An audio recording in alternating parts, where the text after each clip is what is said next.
Decide. Written by Michelle Irwin. Narrated by Stuart Anderson. Prologue.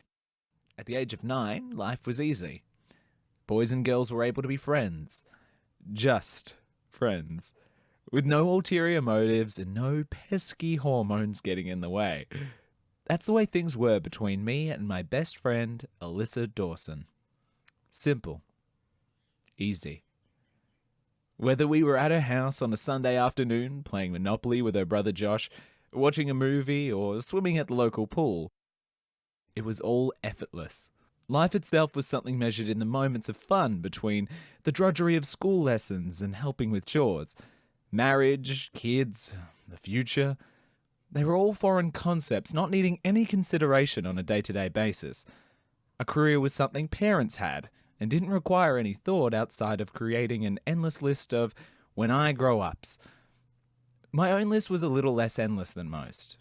It only ever consisted of one item. One goal. I would be a V8 driver, or I would die trying. At some point after 9, things changed. There was no discernible moment when it happened, it just did. One day things were uncomplicated, the next they were different. Girls were no longer just people to befriend on the playground. They were interesting in a way that boys never were. At least not for me. Girls became mystifying and bizarre. At that point, it seemed like boys and girls couldn't be just friends anymore. That's how it was with Alyssa and me. She was still my best friend, but something had shifted. When we entered high school, I noticed things about her that I'd never seen before, and it wasn't just the obvious physical changes like her boobs and hips. 100 smaller things grabbed my attention, without me even realizing I'd seen them. Little things like the way her lips would caress the end of her pencil as she studied, the way her fingers would twine loosely in her chestnut hair when she was deep in thought, the way her mouth would curl up in a secretive smile when she daydreamed, her cute pout when something didn't go her way, and the fire that flashed in her eyes when someone pissed her off. It wasn't just Alyssa, either. By the time I was 15, it was like all girls were a different species that both fascinated and frightened me. They all gave me the feeling of snakes writhing in my belly, hand-quivering pit of my stomach dread when I needed to talk to them alone. They all made me yearn for things that I didn't really understand.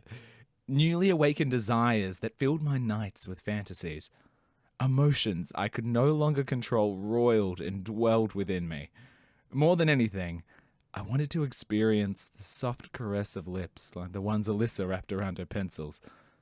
Have gentle fingers stroke my hair or trail along my skin. About the same time I first noticed those things, life in general changed. In no time at all, things became complicated. Our focus was no longer board games, TV, and summer fun, but study, university, careers, and, well, life in the broader sense. The future was no longer a distant objective we could worry about at a later date. It was real, and it was happening. We each needed to make a plan for the future and work hard to earn it. In order to steer our lives in the right direction, we had to make choices. I had to make choices.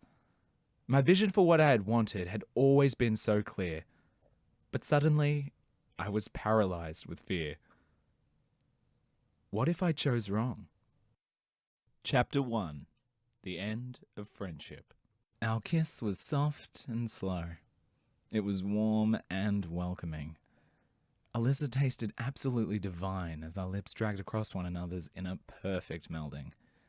The scent of the crushed grass around us provided the backdrop to our surprise first kiss in the hot December sun. I knew if I opened my eyes, I would see the unbelievable image of her body pinned beneath me, while I kissed her until we were both breathless. No doubt her hair would be fanned out behind her, rich deep brown against the green ground. I didn't want to open my eyes, though, because it would only ruin the moment. She hummed against me as one of my hands found its way to the base of her neck, twisting gently into her hair. She cupped my face before fisting her fingers into my hair and tugged slightly, pulling me closer to her. I opened my mouth in response, granting her tongue access to explore. Every swirl of her tongue or shift of her fingers was done in a way that I was certain was designed to drive me mad. Each touch drew a new sound from me, one I'd never made before, or had even known I could make. The kiss was passionate and fueled by desire. It was unlike anything I'd ever experienced before. In the instant it had started, I knew I'd never really kissed anyone before. Not properly. Not like this. I'd wanted to. Just 3 days earlier, I'd been half mad with desire for Darcy Kinsley. I'd been obsessed in a way only a 15-year-old boy could be. I'd imagined having my tongue in her mouth and her boobs in my palms. All thoughts of her had been completely obliterated by one kiss. The fact that I was sharing it with Alyssa was more than I could have ever imagined. She'd been my best friend for years, but maybe not anymore. I pulled away a fraction and met her honey gold eyes.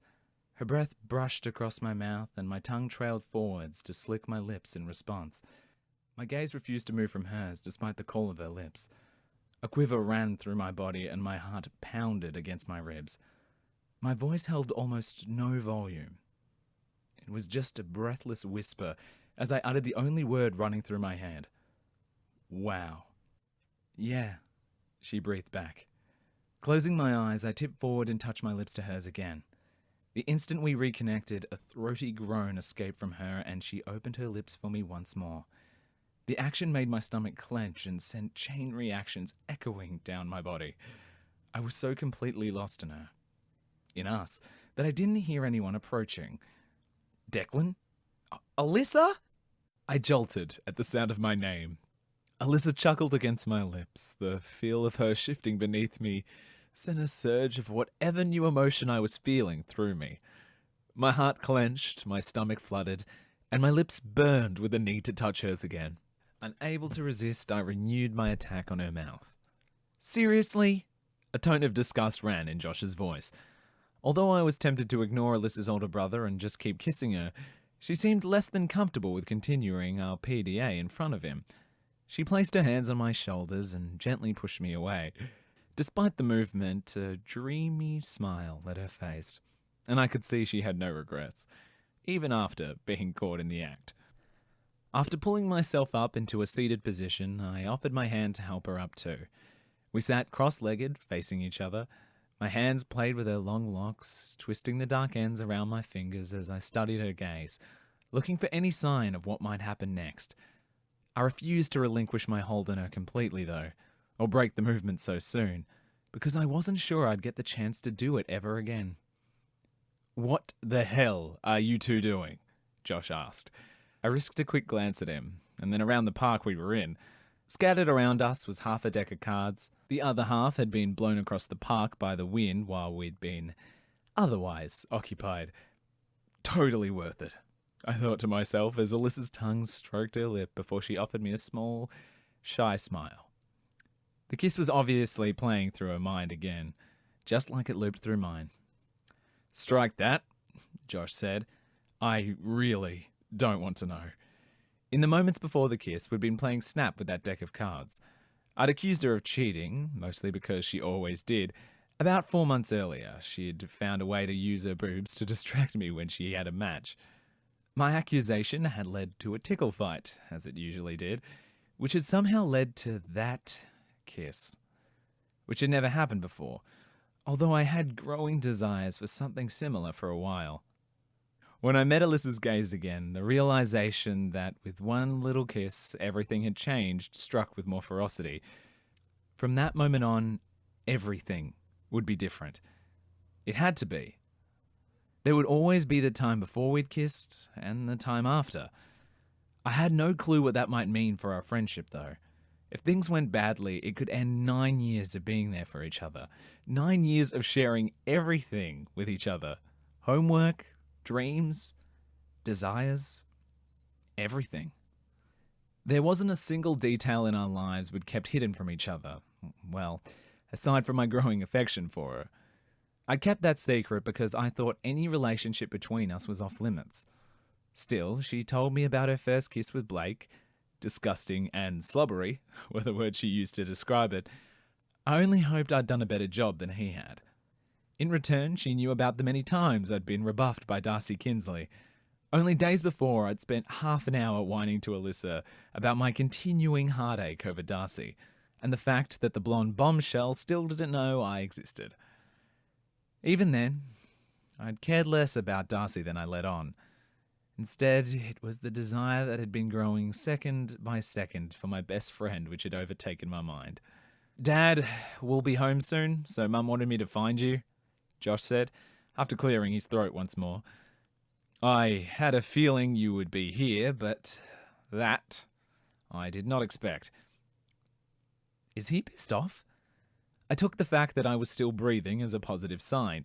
Even though he was her brother, he'd always been like a brother to me too. Our parents had always joked that they should just arrange joint custody with the amount of time the three of us spent at each other's houses. Both sets of parents treated each of us as if we were their own children. I'm sure that friendship was the only reason he hadn't ripped me off Alyssa's side and beaten me to a bloody pulp. After all, he had just witnessed me kissing his kid sister in a way that was anything but brotherly. Considering that he had a good 3 inches on me and was practically double my size in width, a wall of muscle already at 16, I really didn't want him to be pissed off with me. I dreaded to think the damage he might cause if he was. 5 more minutes, Josh. I just wanted to talk to Declan alone for a sec." She brushed her hand through my hair, drawing my gaze back to her. I closed my eyes at the sensation. "Sure. Talk," Josh muttered. He did walk away and give us some privacy, though. At least if we whispered. Okay. So what was that?" she asked me once he was out of earshot. The smile that played on her lips told me that despite the uncertainty in her words, she wasn't upset by the kiss. I wasn't either, but I could hardly admit just how much I'd enjoyed it, or how much I wanted to do it again. At least, not until I knew she wanted it too. If she didn't, I had no idea where that left us. What, you attacking me?" I asked. A nervous chuckle escaped my lips as my stomach clenched at the thought of her lips on mine. God, I want to do it again. "I seem to recall you started it?" I wasn't sure that I had, but I couldn't say for sure that I hadn't either. True, I'd been the one to pin her to the ground when she'd refused to submit to my tickle torture, but in the seconds before our lips had touched, I had no control. It was as if some magnetic force had pulled us together during a brief lull in our laughter. "That's not how I remember it," I said. "I thought you still had a thing for Darcy," she teased. I raised an eyebrow at her. "Darcy who?" Alyssa grinned at me. Casting a quick glance over at Josh, I leaned closer to her so that my mouth was just centimetres from her ear. To be honest, I really don't know who started that, but I'd like to spend a lot more time doing it. If it's okay with you, that is. A shiver raced through her as my breath raised a series of goosebumps on her neck. She grew breathless and nodded. Her voice was a hushed whisper when she said, "It's okay with me." I cupped her chin and guided her lips back to mine. It was almost a chaste kiss, open mouth but no tongue. It wasn't the all-encompassing experience from earlier, but it was still damn good. It was still worth locking into my memories. "Alyssa, will you be my girlfriend?" I asked when I dropped my hands away. "Wow," she breathed. Josh was starting to get impatient and paced back towards us. I cast him a quick glance, desperate to know what she thought before he was back with us. "Wow isn't technically an answer," I teased, as I stood and offered her my hand. When our palms touched, she looked at me. I could see the same fears I'd echoed in her eyes. To proceed would mean the end of our friendship as it had been. Then again, any friendship we shared was gone already anyway. It would be impossible to ignore the kiss that changed everything, which still blistered through me even without her lips on mine. We shared 2 more shaky breaths before she answered. "Yes, but only on one condition." I wondered what it could possibly be. My heart started to race as I imagined the countless demands that she might make in order for me to be with her. "What condition?" "That you'll be my boyfriend," she said with a teasing grin. I laughed in relief. Well, that's easy. Come on, kiddo, before Mum starts to worry. Josh muttered, reaching for Alyssa's hand. One more second, she said, pulling free of his grip. Standing on her tiptoes, she pressed her lips to mine once more. My hand reached for the base of her neck to hold her close while I deepened the kiss. There was nothing chaste about it. Josh cleared his throat as I reluctantly let go of Alyssa once more. Declan, you do know what I'll do if you hurt her. Even though Josh's words were designed to be threatening, the smile he wore was anything but. Keeping my gaze focused on Alyssa, I answered Josh. I know, man, but I can never hurt her. She's too important to me. As I said the words, I traced the curve of her cheek with my knuckle and met her eyes. I may have been answering Josh, but I was also reassuring Alyssa of the way I felt. I planted one more kiss on her lips and then whispered in her ear. I'll call you later. She smiled and gave me a small wave before following Josh out of the park. I sat back on the grass, took a deep breath and let my imagination run wild. One thought seemed more important in my mind than any other at that moment. There would never be another girl for me. It seemed like a certainty branded onto every inch of my body. I glanced in the direction Alyssa had just gone, wondering if her parents would mind one more for dinner again. On any previous evening, I wouldn't have even hesitated.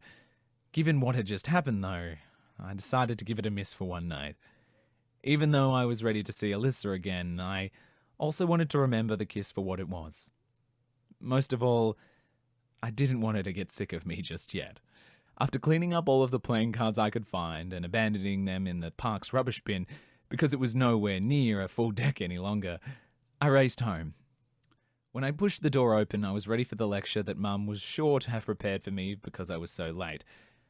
She would have already checked in with Alyssa's parents, Curtis and Ruth, and discovered I wasn't there. I could only hope Alyssa had told her parents that I was on my way home, even if I'd lingered at the park a little longer than I really should have. It's just me, Mum, I said as I threw my backpack down beside the front door, ready for the next day. There was some homework inside that needed to be done, but it would still be there in the morning. It was pointless trying to drag it out and do it then. After all, there was a fat chance of concentrating on anything as thoughts of Alyssa, of kissing Alyssa, danced in my head. Do I even need to ask where you've been? Mum asked as I snatched a piece of carrot from her cutting board. She swatted me away but laughed as she did. After my last growth spurt, she barely came up to my chin, so it was easy to dart out of her reach with my prize still in hand. I jumped up onto the bench and threw the chunk of carrot in my mouth. With my newfound height, I was getting too tall to fit under the cupboards anymore, so I had to lean forward a little. The action of hopping up onto the bench was habit, though, a bit of routine for Mum and me. Despite how much she protested me parking my ass on the food prep surfaces, it was clear she loved it when I sat and talked to her while she was cooking, especially when Dad came home late from work. She glanced up from her task. And how is Alyssa? I couldn't hide the shit-eating grin my lips formed. She's good. Really good, I had it in my head. Especially at kissing. What are you hiding? My grin stretched even wider. I don't know what you're talking about. The corners of her eyes pinched together. Something's happened. I rolled my eyes. Why on earth would something have happened? Mum reached out and grabbed my chin, turning my head from side to side, assessing me carefully. Because your darling baby blue eyes are brighter than I've ever seen them before. Sparkling even, she teased, grinning. After pulling away from her hold, I jumped from the bench. The more she confronted me about my afternoon, the less inclined I was to tell her about it. I don't know what you mean. She shrugged and shifted her gaze back to the vegetables she was chopping for dinner. Keep your secrets then, but I need you to go get some milk. Sure. How long's dinner? Her lip pulled up to one side and her eyes, the same unique off-blue, almost turquoise colour as mine, danced towards blue in her amusement. 1.5 meters. I snorted. And you have the nerve to call me a smartass. She shot me a glare, no doubt for my language. She couldn't stand the thought that I was getting older and she couldn't control the words I used anymore, and then glanced at the clock. Well, if you insist on using bad grammar, what can you expect? You've got about an hour. I grabbed a handful of coins from the bowl on the end of the bench. Okay, back soon. After I'd left the kitchen, I heard Mum's voice calling after me. Declan? I backtracked. Yeah? You know parents have eyes and ears everywhere, right? I'll find out what it is you don't want to tell me. She raised her eyebrow at me in challenge. I shrugged. Well, I guess I don't have to tell you then, do I? Her eyes narrowed as she followed my logic. Feeling victorious, I walked away. Oh, and Dec? Mum called out again. I backtracked again. Put your uniform in the laundry. I laughed. Sure thing. After dumping my dirty clothes from my hamper into the laundry pile, I stopped back by the kitchen. Is Dad going to be home tonight? I'd half decided to tell them both about Alyssa and me over dinner, because there seemed little point in having the conversation twice. Mum jumped at the sound of my voice. Haven't you left yet? I chuckled. I'm going now. You didn't answer my question, though. He'll be home late, she turned to me with narrowed eyes and her hands on her slender hips. Why do you want to know? I shrugged. No reason. Back soon. Within 10 minutes, I was at the small corner shop. Instead of heading straight inside, though, I paused at the door. Lining the large window out front was a bank of novelty toy machines that grabbed my attention. Nestled among the modern machines was an ancient gumball-style machine that took 20-cent pieces.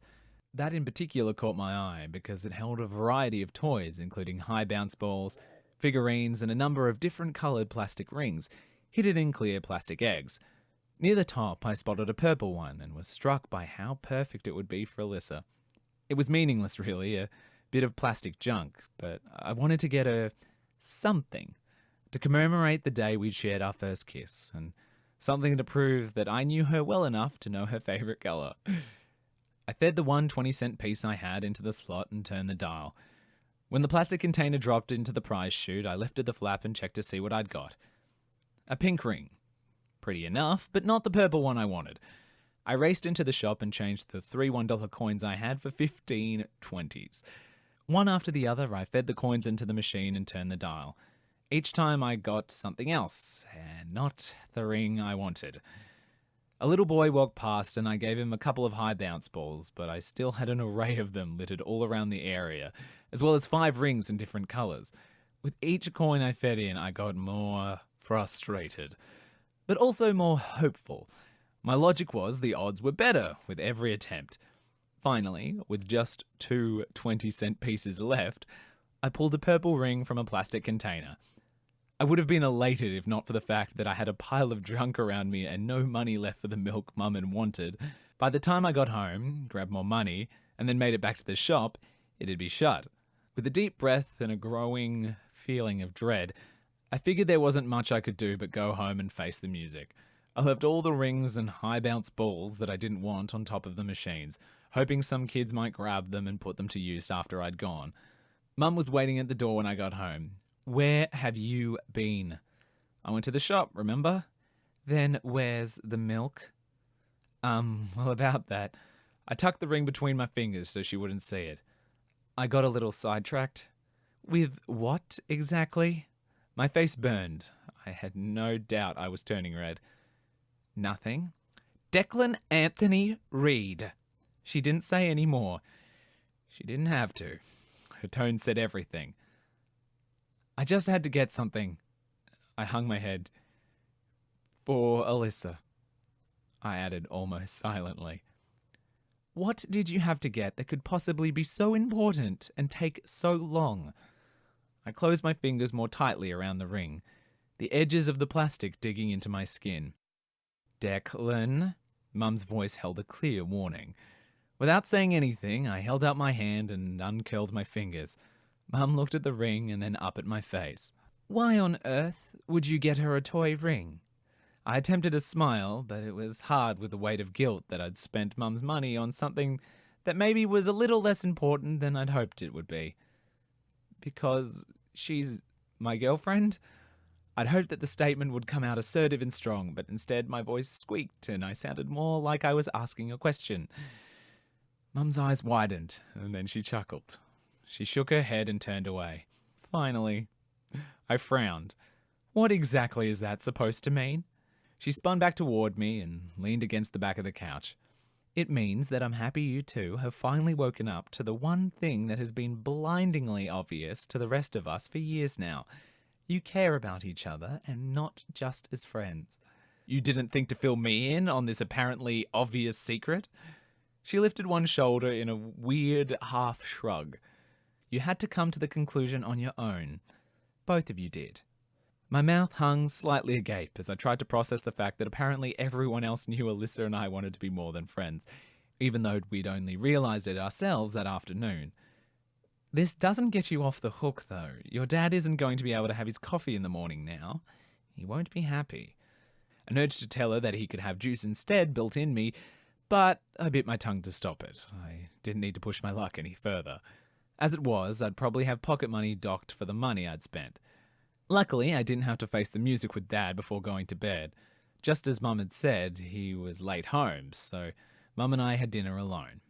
In fact, Dad still wasn't home by the time Mum shooed me off to bed. Before I went to sleep, I put the plastic ring on my bedside table so I wouldn't forget it in the morning. Even though I knew I'd done something a little stupid, I couldn't regret the prize I'd won for Alyssa. There was no doubt in my mind that she'd love it. For the first time in ages, I was looking forward to going to school, if only for the chance to announce to our classmates that she was now my girlfriend. The thought was enough to give me cause to relive the pleasure of her kiss, using the palm of my hand as a substitute for her body beneath me. Chapter 2. The End of Awkward. When I woke, there was a weight on the end of my bed and someone speaking. Through half-opened, bleary eyes, I saw my father sitting near my feet. I couldn't believe he'd come into my bedroom uninvited. Mum had stopped doing that after interrupting an incredibly quiet and awkward moment by barging in unannounced. Between his fingers, Dad held Alyssa's ring, occasionally twirling it around as if he were lost in concentration over it. Your, mother told me what happened, he said when he saw I was awake. I told her I was sorry. You didn't, actually. Well, she knows I meant to. I'm sure she does. He looked down at the ring again. That's not really what I wanted to talk to you about, though. Well then, what do you want? I've got places to be. Declan, I don't know what has gotten into you lately. It was impossible to resist the urge to roll my eyes, but I managed, somehow. I swear with every passing week Dad spent less time at home, but somehow more time making demands of me. What exactly is this for? He held the piece of purple plastic out to me. Sitting up, I reached forward and snatched it from him. It's just a present. Yes, for Alyssa.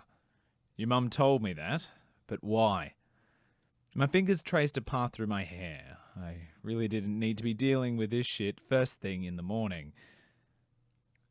Because I wanted to buy her a present? But what for? You're not getting serious, are you? Getting serious? Are you serious? I'm 15. Throwing my blankets off, I leapt out of bed. I moved through my room with the intention of ignoring him while I organised my uniform for the day. I picked up a school shirt, unsure if it was dirty. With a sniff, I decided that clean or not, it was passable. When I saw he wasn't moving or saying anything further, I spoke again. We're together, but God knows what that means. He nodded solemnly and considered his hands for a moment. A second later, he spoke again. Are you two being, sexually active? Jesus Christ, Dad. He held his hands up in surrender. Okay, I don't need you to tell me. Just promise me you'll be careful if you are. Or if you do. I was struck dumb by my disbelief that I had to have this conversation with him, especially after he'd come into my bedroom without permission. Dad took the hint provided by my silence and moved to leave. He paused at the door. You don't want to throw away your life before it's even begun. Just remember the dream we've been working toward. You've got a chance to make something of your life. Don't squander it by settling down too early. His words caused me to pause. A girlfriend would put a damper on my long-term plans for a career in racing, but I was sure Alyssa would be different. She knew my dreams. She wouldn't stand in the way of them. Despite Dad's early morning attempt at the talk, His reminder of the potential cost of a girlfriend and the fact that I had no milk for my cereal, my mood was practically euphoric when I left for school. There was so much more for me to look forward to. The plastic purple ring almost felt heavy in my pocket as I walked to Alyssa's house. When I knocked on the door, I was greeted by the normal call of, "Hey, Deck," from 3 different voices, and took that as a cue to head straight inside. The door was never locked on school mornings because they expected me at some point. "Have you had breakfast?" Alyssa's mum Ruth asked when I reached the kitchen. "No, we ran out of milk," I chuckled once the words were out. "What's so funny?" Josh asked. Ruth had already poured a bowl of cornflakes and placed them in front of me. "Nothing," I said. "Where's Liz?" "Still getting ready," Josh muttered. Said something about needing to dress up for her new boyfriend. Warmth spread through me at the thought. That was me. I was her boyfriend. Each new breath was a little harder to take than the last as an overwhelming sensation filled my chest. She wanted to look nice for me because of me. Not that she didn't usually look nice. It was just that she was a bit of a tomboy, especially when it came to clothes and hairdos. That much had been clear from the very first time I met her. We'd been just 6 when she moved from New South Wales to Queensland. Her boyish body was wrapped in a pair of short bike pants and an oversized t-shirt. When the teacher introduced her to us, her eyes watched the ground in front of her instead of meeting anyone else's gaze. Despite that, she held her chin up high. In the time since, I'd learned the second part was because she was so incredibly stubborn. She would never let anyone think that they've gotten the better of her. The contradiction struck me immediately. It was the first day of school and the class was playing tunnel ball as a way of getting to know each other. Because I'd won the game of continuous cricket we'd played the day before, I had been selected as one of the team captains. I took one look at her, with her plain clothes and her hair pulled into 2 unruly pigtails, and figured she had to be a tomboy, and therefore good at sports. So I picked her as the first for my team. The look of immediate relief that crossed her face enamored me of her completely. During that game, I discovered how uncoordinated she was. Not to mention terrible at sports, but it didn't matter. From that day forward, I always picked her first when I was team captain. In return, Alyssa had been there for me over the years. Like when we were 10 and she'd come to my rescue on the playground. My sometimes friend, sometimes enemy, Blake Cooper, had spent the morning teasing me for my not quite blue, not quite green eyes and fiery red hair. Over and over he called me a ranger until I finally snapped and leapt at him. We became a flurry of fists as I demonstrated the reason redheads had a reputation of being short-tempered. Instead of running off to the teacher, Alyssa had joined the fray and copped an elbow to the lip. Hurt, she'd turn on the waterworks and sat on the edge of the sandpit while the jerk, Blake, tried to apologise and blame me. Alyssa wouldn't accept his apologies though, demanding he say sorry to me instead. When he refused, Alyssa stood, grabbed my hand and led us away, declaring, "Come on, Deck. Who cares what this jerk thinks? I love the colour red." There was also the time, just before my 12th birthday, when I had my first proper girl-inspired boner over Darcy Kinsley's overnight breast enhancement, which I found out later was nothing but tissues and padding. Instead of laughing or telling the school about it, like I was certain Darcy would have, Alyssa distracted those around us so that I could make a quiet retreat. Of course, she'd tease me about it after, but only once the bitter sting of embarrassment had burned away. We'd been there for each other through everything. The sort of friendship that seemed impossible to most people was second nature for us. Teasing one minute, sincere the next, but one thing was always constant.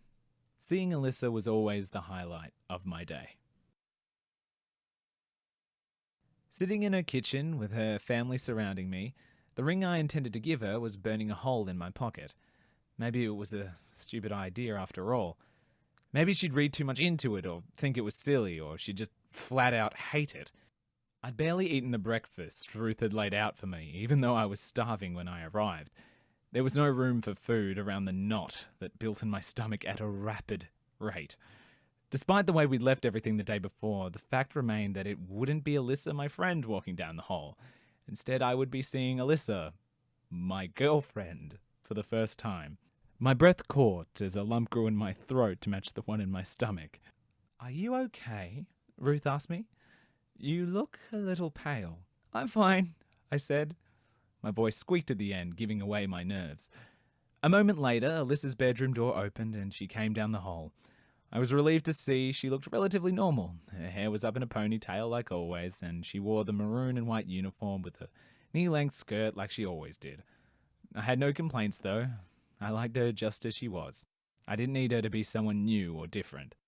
It was the little things that made her special to me, like the fact that her legs were just a little on the skinny side and her knees were just a little too big.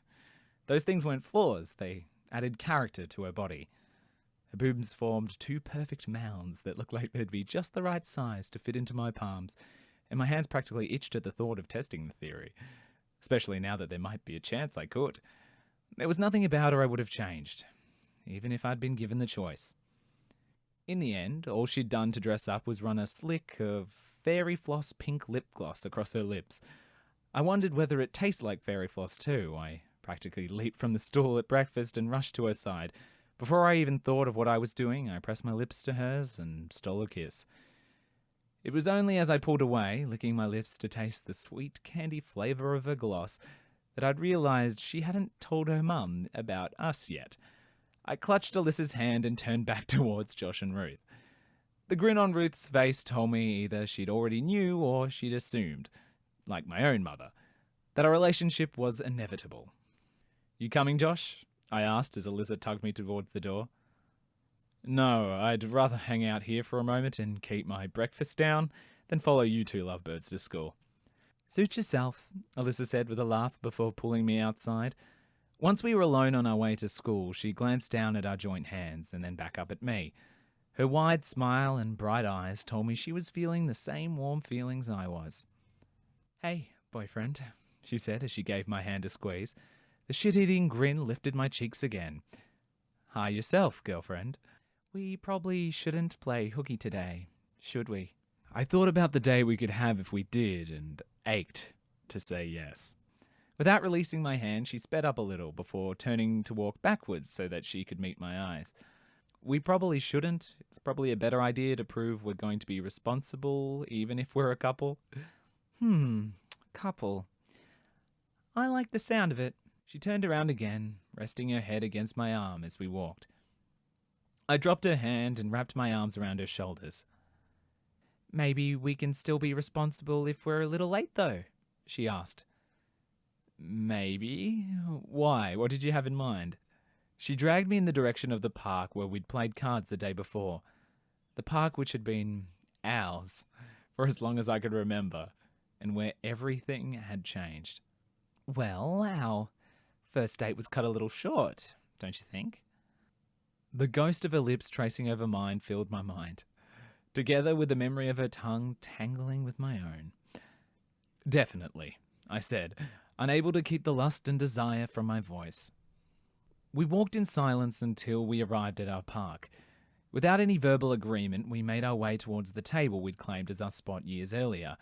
Alyssa sat on the bench and I took my usual place, perched behind her on the table. I placed my legs on either side of her body and leaned my chin on the top of her head.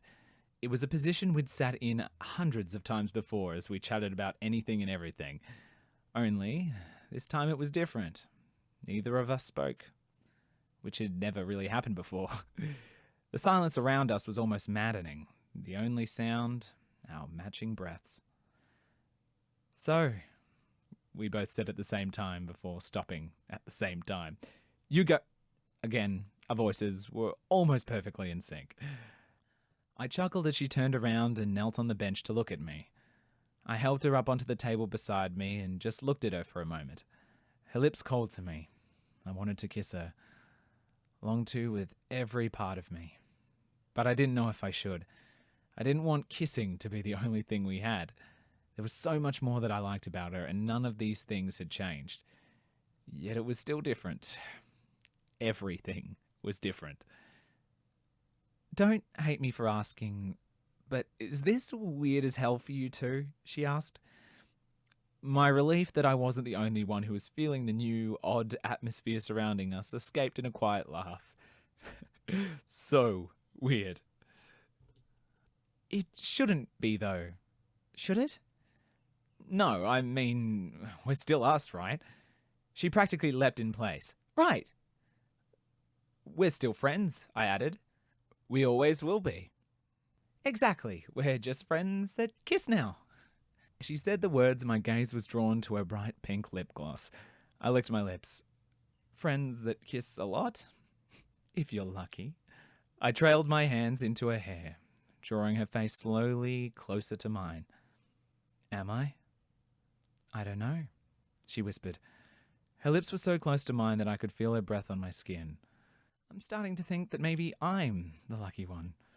I closed my eyes and covered the last of the distance between us in a heartbeat. Her lips were warm as they brushed against mine. Almost instantly, her tongue slipped into my mouth. My breath caught and my throat constricted. It would take some getting used to, being able to kiss her in that way. I'm definitely the lucky one, I said as we broke apart again. And this, I pressed my lips to hers again, doesn't change anything between us, okay? Never, she whispered. You're still my best friend, Deck. Nothing will change that. Good.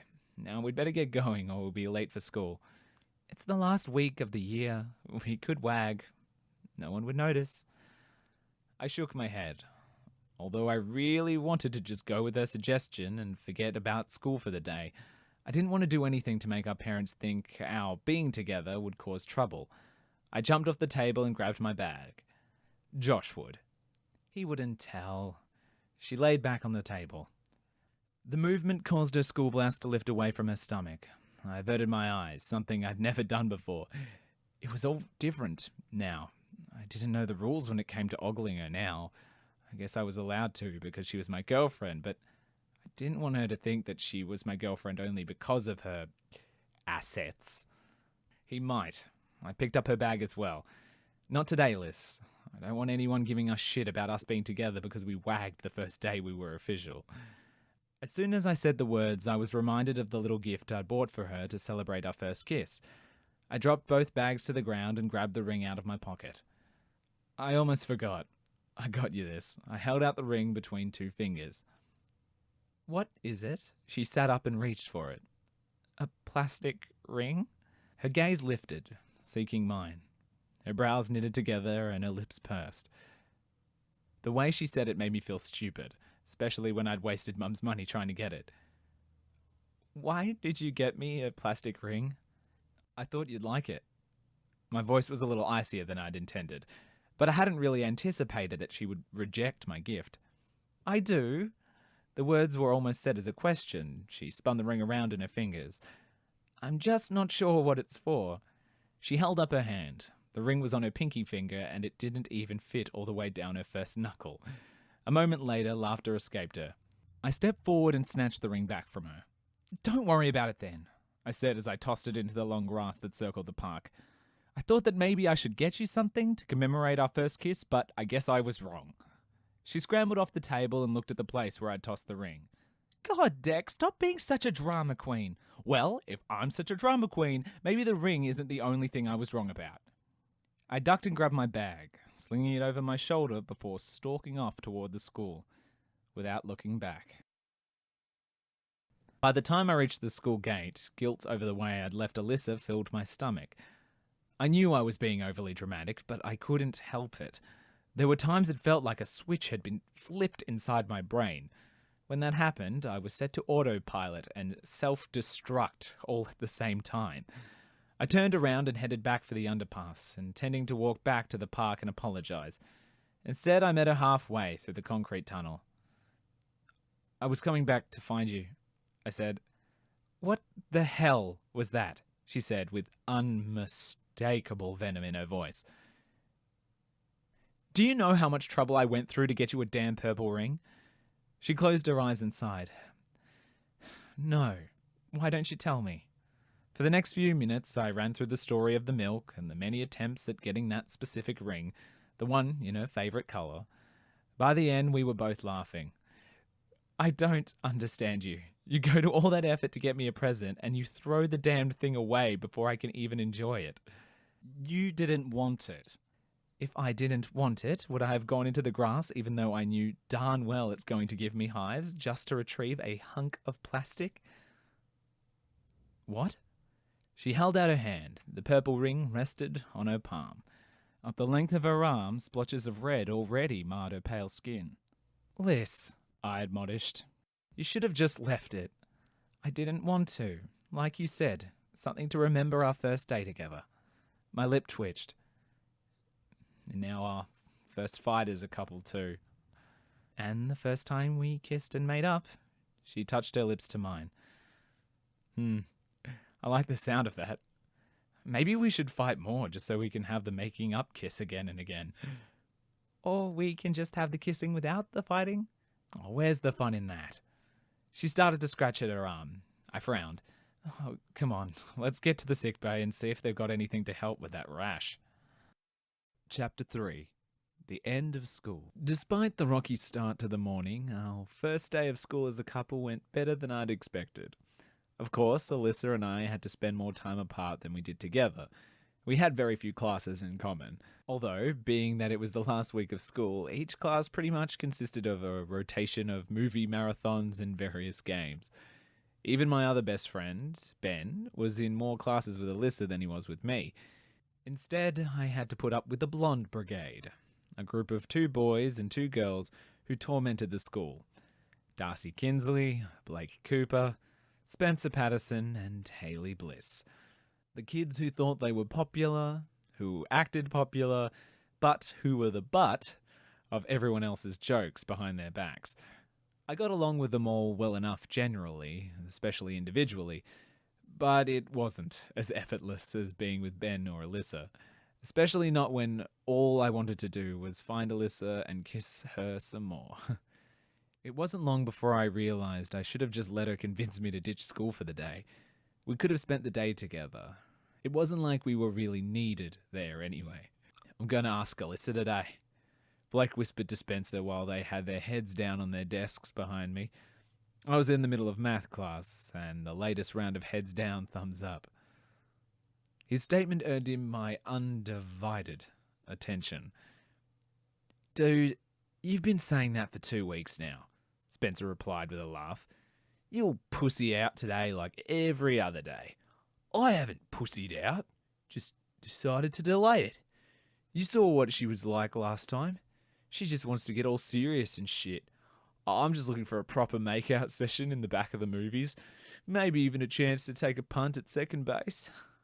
Even though my forehead was on the desk and my eyes were closed, I could easily imagine the looks on their faces while they discussed my Alyssa. I clenched my fists. Spencer chuckled. "Yeah, I could totally see her being a one-man kind of girl. Not like Darcy.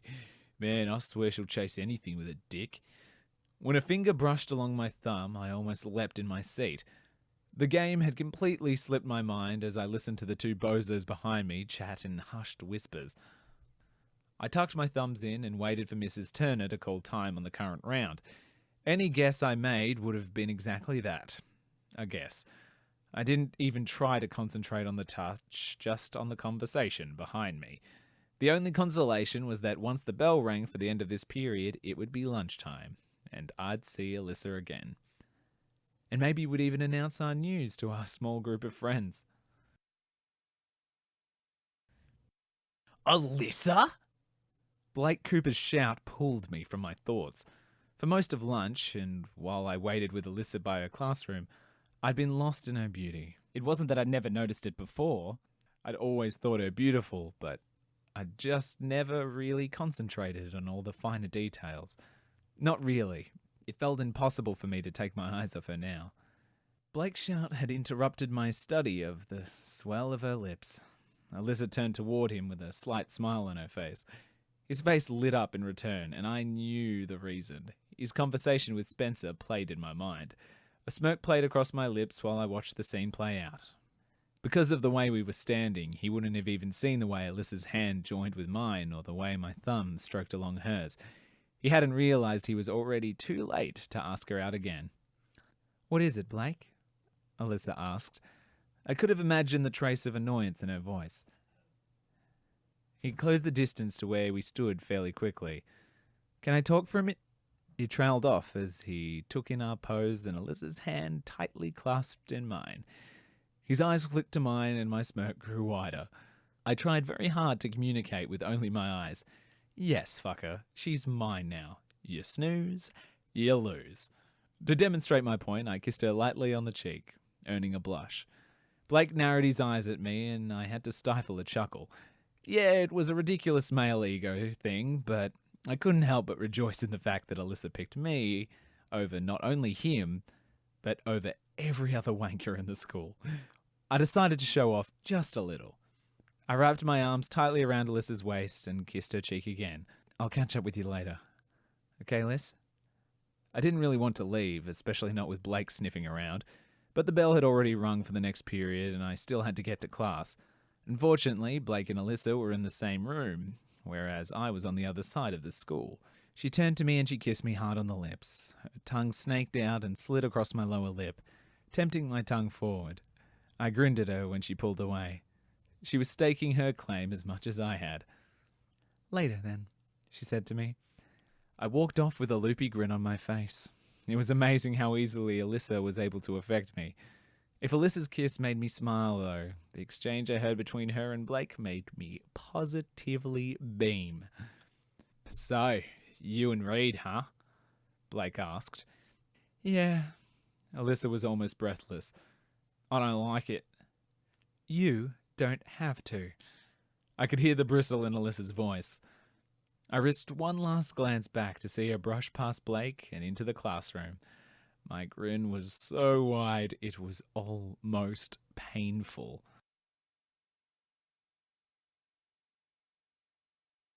Before I knew it, the last few days of school had finished. The Christmas holidays had started and summer was in full force. It would have been nice to say that my summer was filled with lazy days hanging with Alyssa and Josh, or even Ben and not a lot else. But that wasn't the case. Like every other school holiday, I'd planned to spend hours and hours at the kart track. Only when I woke the first weekend after school had let out, I had a surprise visitor. One of Dad's cousins, Dean. Dean was unique. For all of my life, he'd sworn that both he and my dad could have been champions, up there with the greats of motorsport. For years they'd raced together, only Dad had stopped racing before he was 20, selling the car and leaving Dean, 2 years his junior without a vehicle or sponsor and unable to continue in the sport. By the time Dean finally got back into it, he believed he was too old to make anything of himself. For years, he and Dad hadn't spoken, but eventually he came around and started to support my karting career. When I emerged from my room sometime around 10, he was sitting at the dining table with Mum and Dad. You still keen to get behind the wheel of something with a bit more grunt? He asked when he saw me.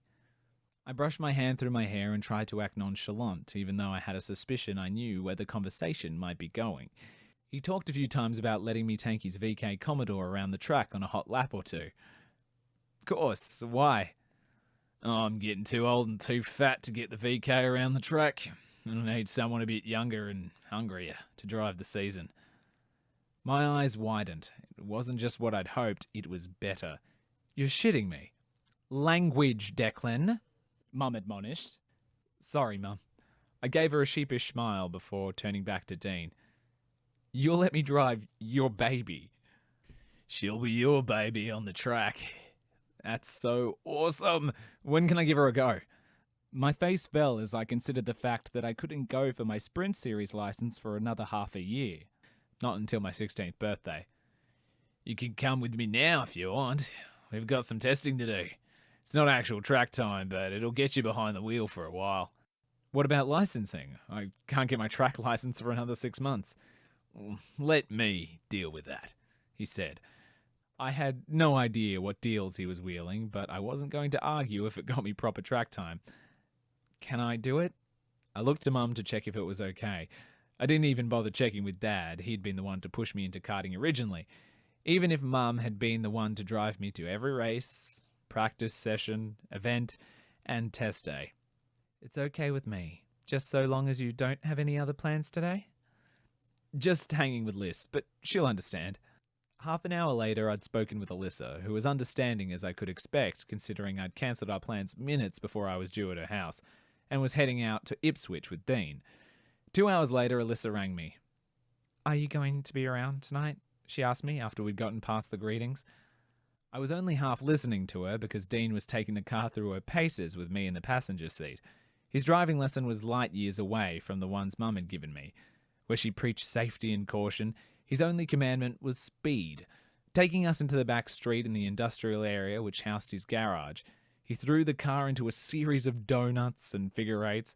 The momentum caused me to drop the phone. By the time I picked it up, Dean was silently asking if I wanted to go. Despite the fact that I didn't even have my learner's permit yet, I was eager.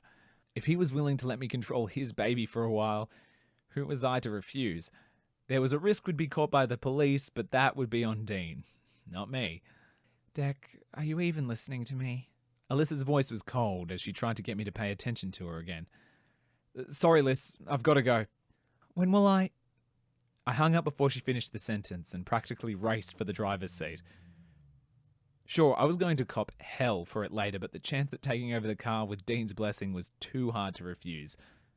For the next week, I split most of my days between Dean, learning the specifics, handling his VK Commodore, and the Willowbank drag strip, learning how to handle getting the car off the line as fast as I could, and the kart track, honing my skills, ready for my first big race.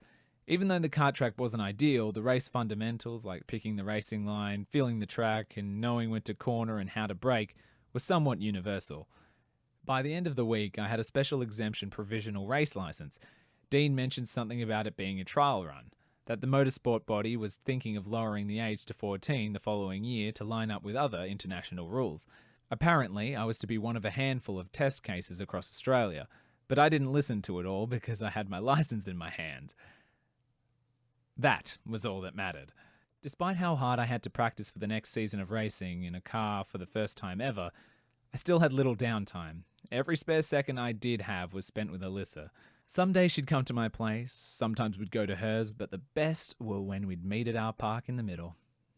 When the time I had spare grew from almost full days to less than an hour every couple of days, Alyssa complained about the lack of time we had together. I promised her something special for Christmas, only I didn't know what the hell it was going to be. My mind rolled with 1,000 different possible presents to buy her to prove my loyalty. We'd exchanged gifts for as long as I could remember, but it felt different buying for her as a girlfriend rather than just buying for a friend. I wanted our first Christmas as a couple to be memorable, so the usual presents just wouldn't suffice.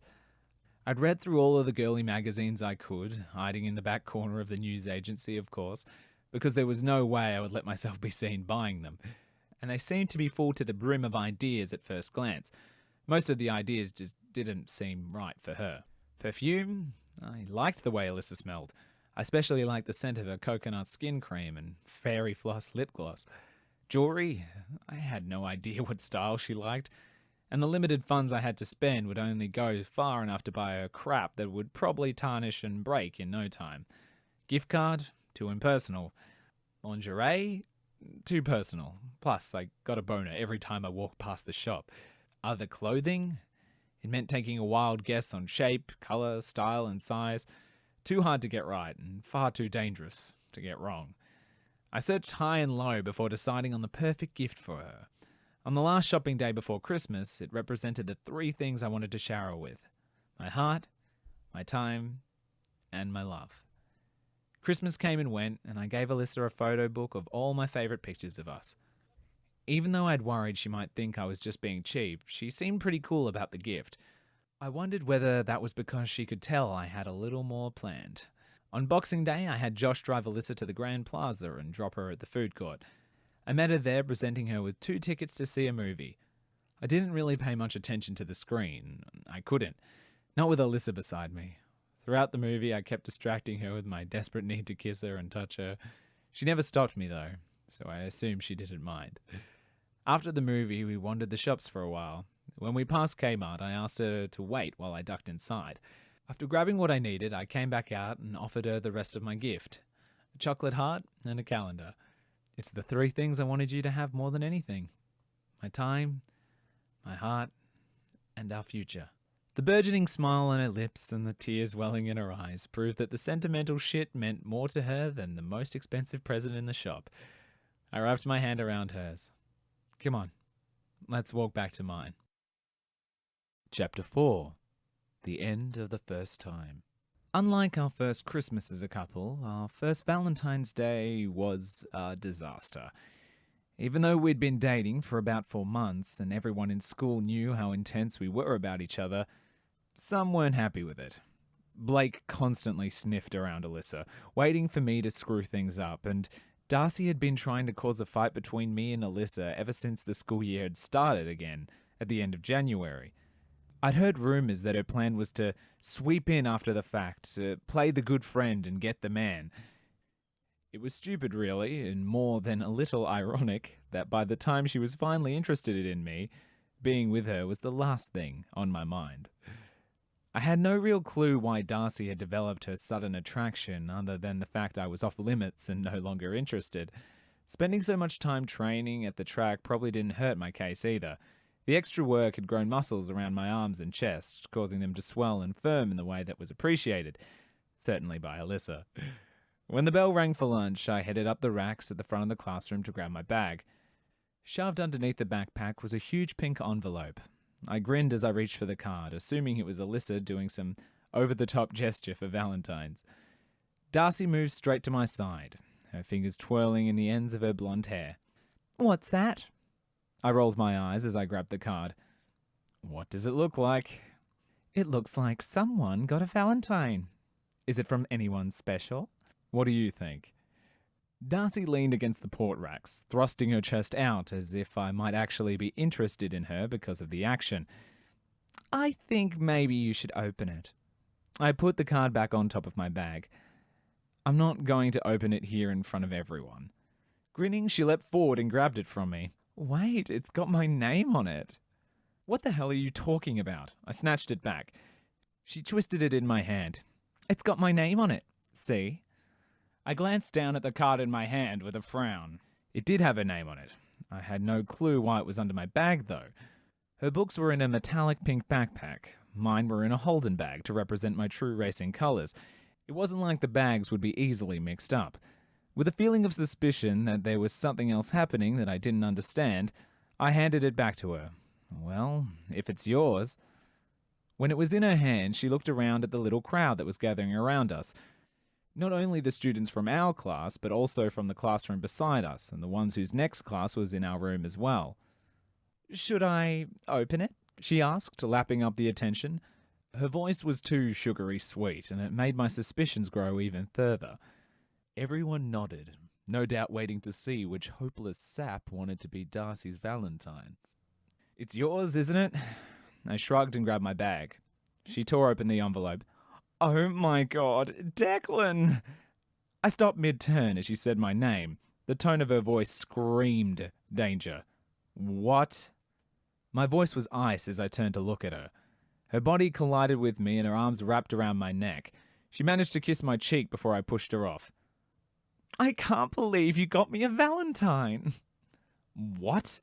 A murmur of surprise went through the crowd, and I could already hear the gossip mill as it started to grind. "Darcy, I didn't..."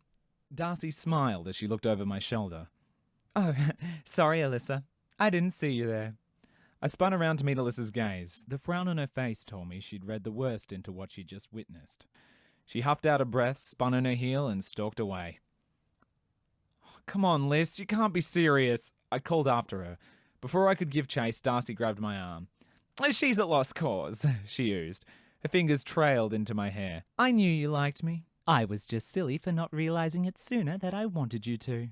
I pulled my head away from her touch. "Piss off." She raised an eyebrow at me. "Well, that hurts coming from the guy who just gave me a Valentine." "I'm guessing you set that little scene up," I hissed at her. "But it won't help you, Darcy. I may have had a crush when I was younger and stupider, but I will never want to be with you." She stood blinking at me. "I don't know what you're talking about, Deck." I could have stood arguing with her, but the more time I spent with her, the farther away Alyssa would get. Without looking back at Darcy, I chased after my girl. When I caught up to her, I grabbed her arm to stop her from running away from me again. "What are you doing, Liz?" "You didn't expect me to hang around and watch that display, did you?" "You know I didn't give her that card." She rolled her eyes. "I know that, Deck. I'm not stupid. I'm pissed that you let her make a scene like that. Do you know how many people saw that? How many people don't know what that cow has been doing and will think that you actually gave her a card? Her logic didn't make any sense. Even though she knew I hadn't given Darcy the Valentine's card, she was still pissed at me. So? I just can't believe you'd be stupid enough to let her do that to you. To us. So I'm stupid, am I? She tugged out of my hold. If the shoe fits. What exactly did you expect me to do? After making a sound filled with frustration, she paced a short distance away before spinning back towards me. How about rip up the card the instant you saw it? I thought it was from you, Liz, otherwise I would have. Why would I have left you something like that? By now a crowd had gathered around us, mostly 8th and 9th graders snickering at the lovers' tiff between two 11th graders. Their presence just served to piss me off more, and I took it out on Alyssa. I don't know, maybe because I thought you actually cared, or that just maybe you'd want to give me a Valentine's Day card. Guess I was wrong, huh? Of course I do, but I thought I'd give it to you in private. She glanced around at everyone nearby, retreating into herself at the attention. I'm starting to wonder if you even know me at all. Don't be stupid, of course I do. Don't call me stupid. I threw my hands in the air and groaned. You called me stupid because you were acting stupid. God, stop being so stupid! I reached out for her and tugged her into my arms.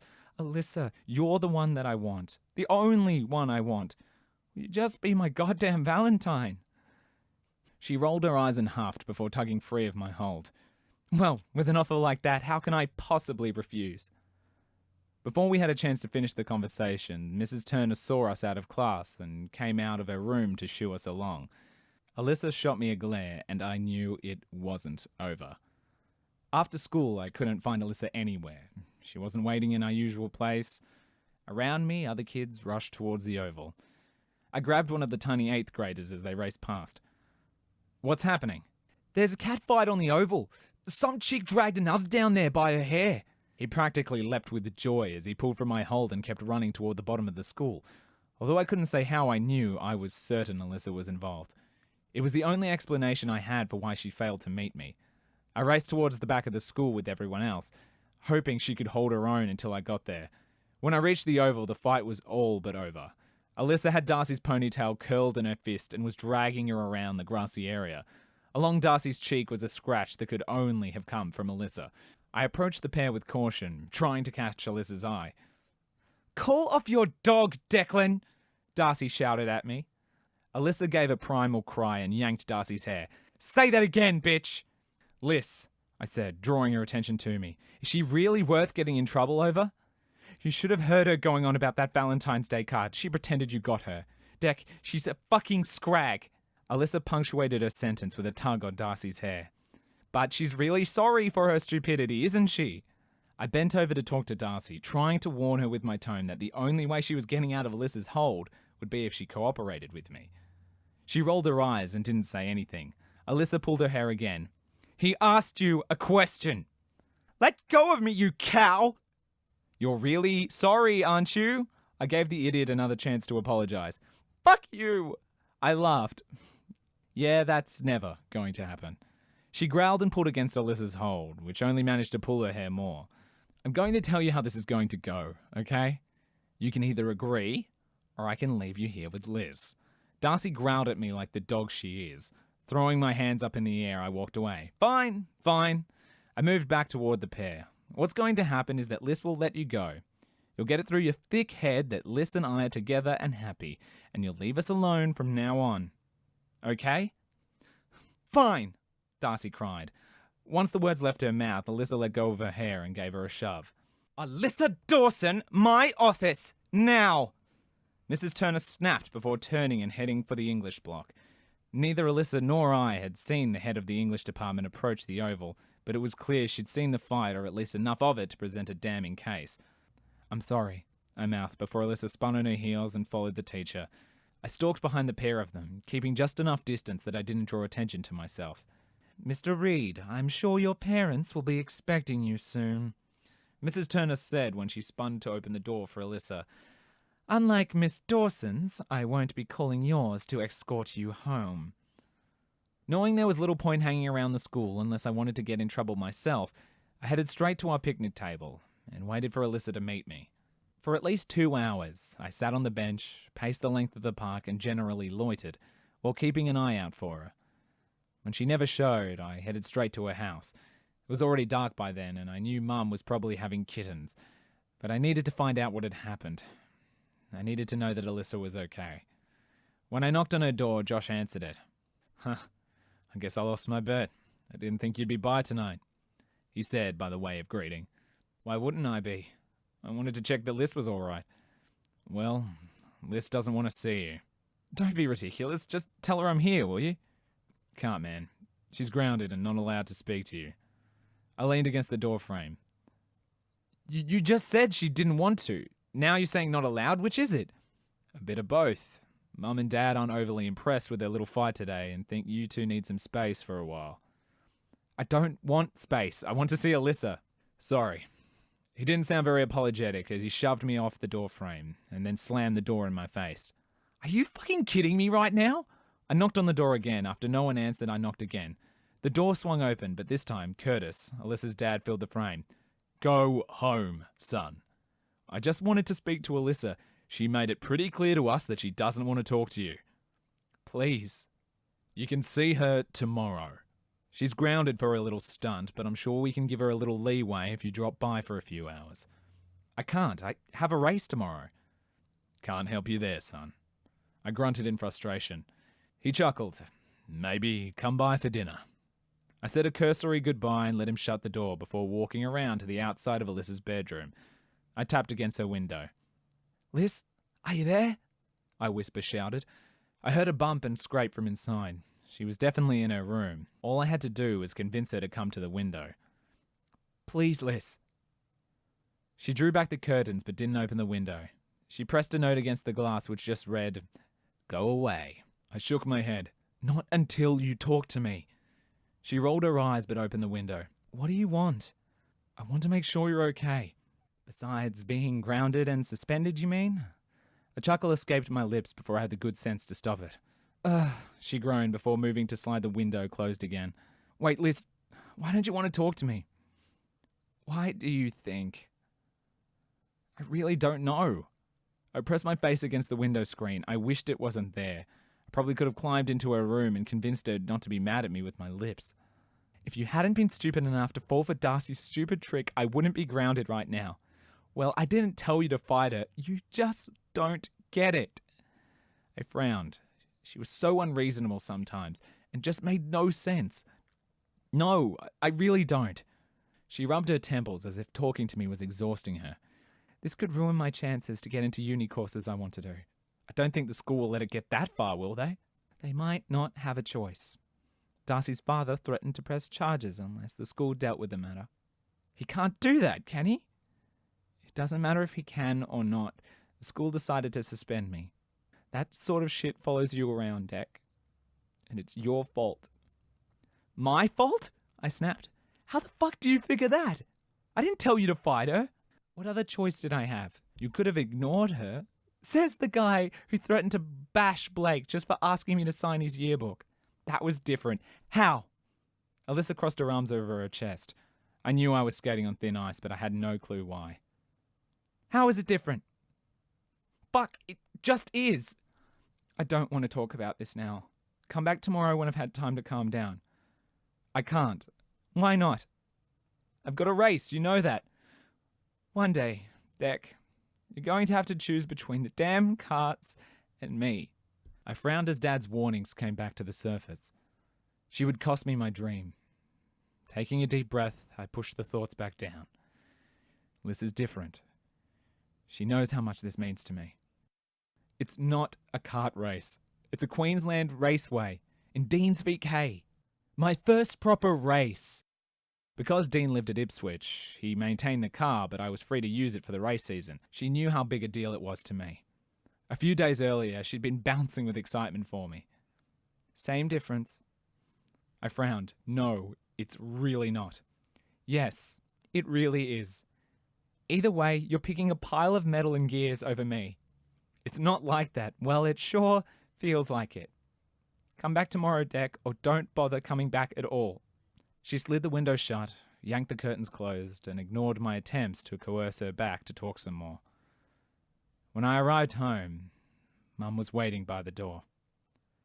"Where on earth have you been?" "I don't want to talk about it." I pushed straight past her. "Declan Anthony Reid. If you take one more step before explaining where you were, you will be grounded until you're 25. I didn't want to talk about it. I didn't want to listen. The only thing I wanted to do was lock myself in my room and play my music until my ears threatened to bleed. It was the only way to stop thinking, which was the only way to stop hurting.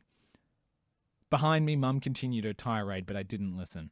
When I reached my bedroom, I slammed the door shut behind me and shifted my bed to brace the door so Mum couldn't follow me. When she shouted at me to get out and speak to her, I just turned my music up louder. The next morning, I woke up and got ready for the day on the track. I'd spent the night planning it out. If I was ready for the track when I went to see Alyssa, I might be able to balance both tasks. I walked into the kitchen for some breakfast. "I don't know what you're dressed up for," Mum said. Her tone was still sharp. She was obviously still upset about the previous evening. I frowned at her. She knew the importance of the race. "I have the first championship race today.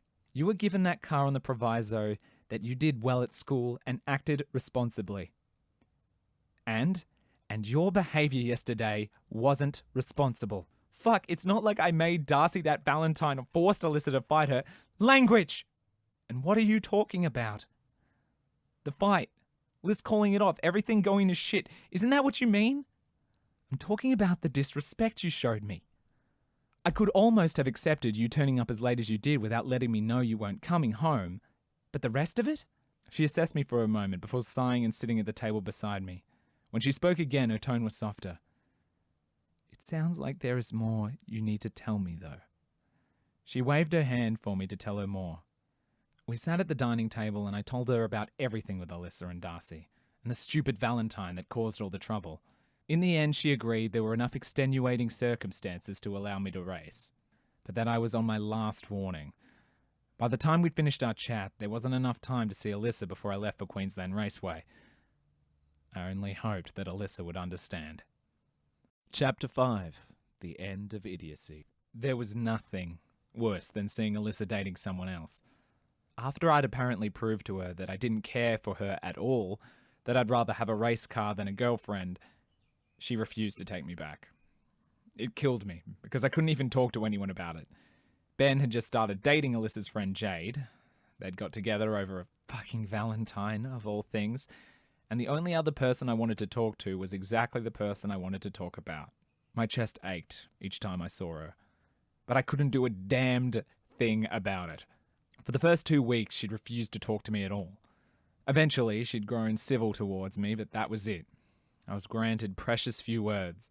Hello, goodbye, and the occasional how are you going? But that was it. After 2 torturous months of living in limbo, waiting for the day she'd finally talk to me like we used to again, I found out that she had accepted Blake's offer of a date. After that, the two of them paraded around the school holding hands, and I swear she'd kiss him every fucking time she saw me. Each time my throat would clamp shut and my eyes would sting. To pay Alyssa back for dating Blake the asshole, I even tried my luck with Darcy. It lasted a week. All she wanted to do was make out, and there was nothing enjoyable about kissing her. It was all kinds of wrong, and not at all like it felt with Alyssa. Plus, I missed the conversations I'd shared with my best friend between the snogging sessions. Instead of worrying about it when everything went to crap with Darcy, I threw myself into racing. I spent every weekend at the kart track or at Queensland Raceway. I even convinced Dad to take me to Willowbank for the drags on a few Saturday nights. He seemed happier after the breakup, telling me that I didn't need Alyssa in my life, not if she wasn't going to support me in pursuing my dreams. By June, I heard through Josh that Blake and Alyssa had broken up. Not that I cared, or asked about her at all. After their breakup, Alyssa started to hang around with Jade again, which meant she was hanging out with Ben, and therefore me, again. Whenever the 4 of us were together, Alyssa's gaze would slide to look at me before shifting away the instant she was caught. A heaviness rested on her brow, so she walked around the school with an almost constant frown. The air between us was awkward, stilted in a way it had never been before. Being in her proximity made my skin feel too tight and my heart ache like it was 3 sizes too big for my chest. After 3 weeks of the same stilted awkwardness, I couldn't cope anymore. I found someone else to sit with at lunch each day and watched Alyssa from a distance. When I got home, I just couldn't sit still at all. I had energy to burn, so Mum sent me out of the house. Each evening, I found a new direction to walk. When I came home from school on the last Friday of school before the June holidays, Mum shooed me from the house as usual, even though it was my birthday. Without even thinking about where I was going, I headed to the park where I'd shared so many happy memories with Alyssa. We'd spent every birthday together for as long as I could remember. When I realised where I was, I dropped my head as the loss of time with my best friend echoed keenly through my body. It wasn't the physical stuff I missed, although I did long for that too. It was the familiarity and comfort she offered simply by being at my side. Shuffling forward, I didn't even notice Alyssa sitting at our table until I was practically on top of her. "Hey," I said with a nod as I debated whether to simply keep walking. It would be easier to pretend I hadn't planned on sitting there and reliving the way things had been before we'd made the leap to boyfriend/girlfriend. "Hey, Deck," she said as she slid over to make room for me to sit. Her voice was filled with sorrow and a heaviness I wanted to soothe away. I just didn't know how. When I studied her face in the dusk, I saw tears tracking slowly down her cheeks. "Happy birthday," she added. I climbed on the table beside her. "What's up?" She shook her head and swiped away her tears. "Nothing."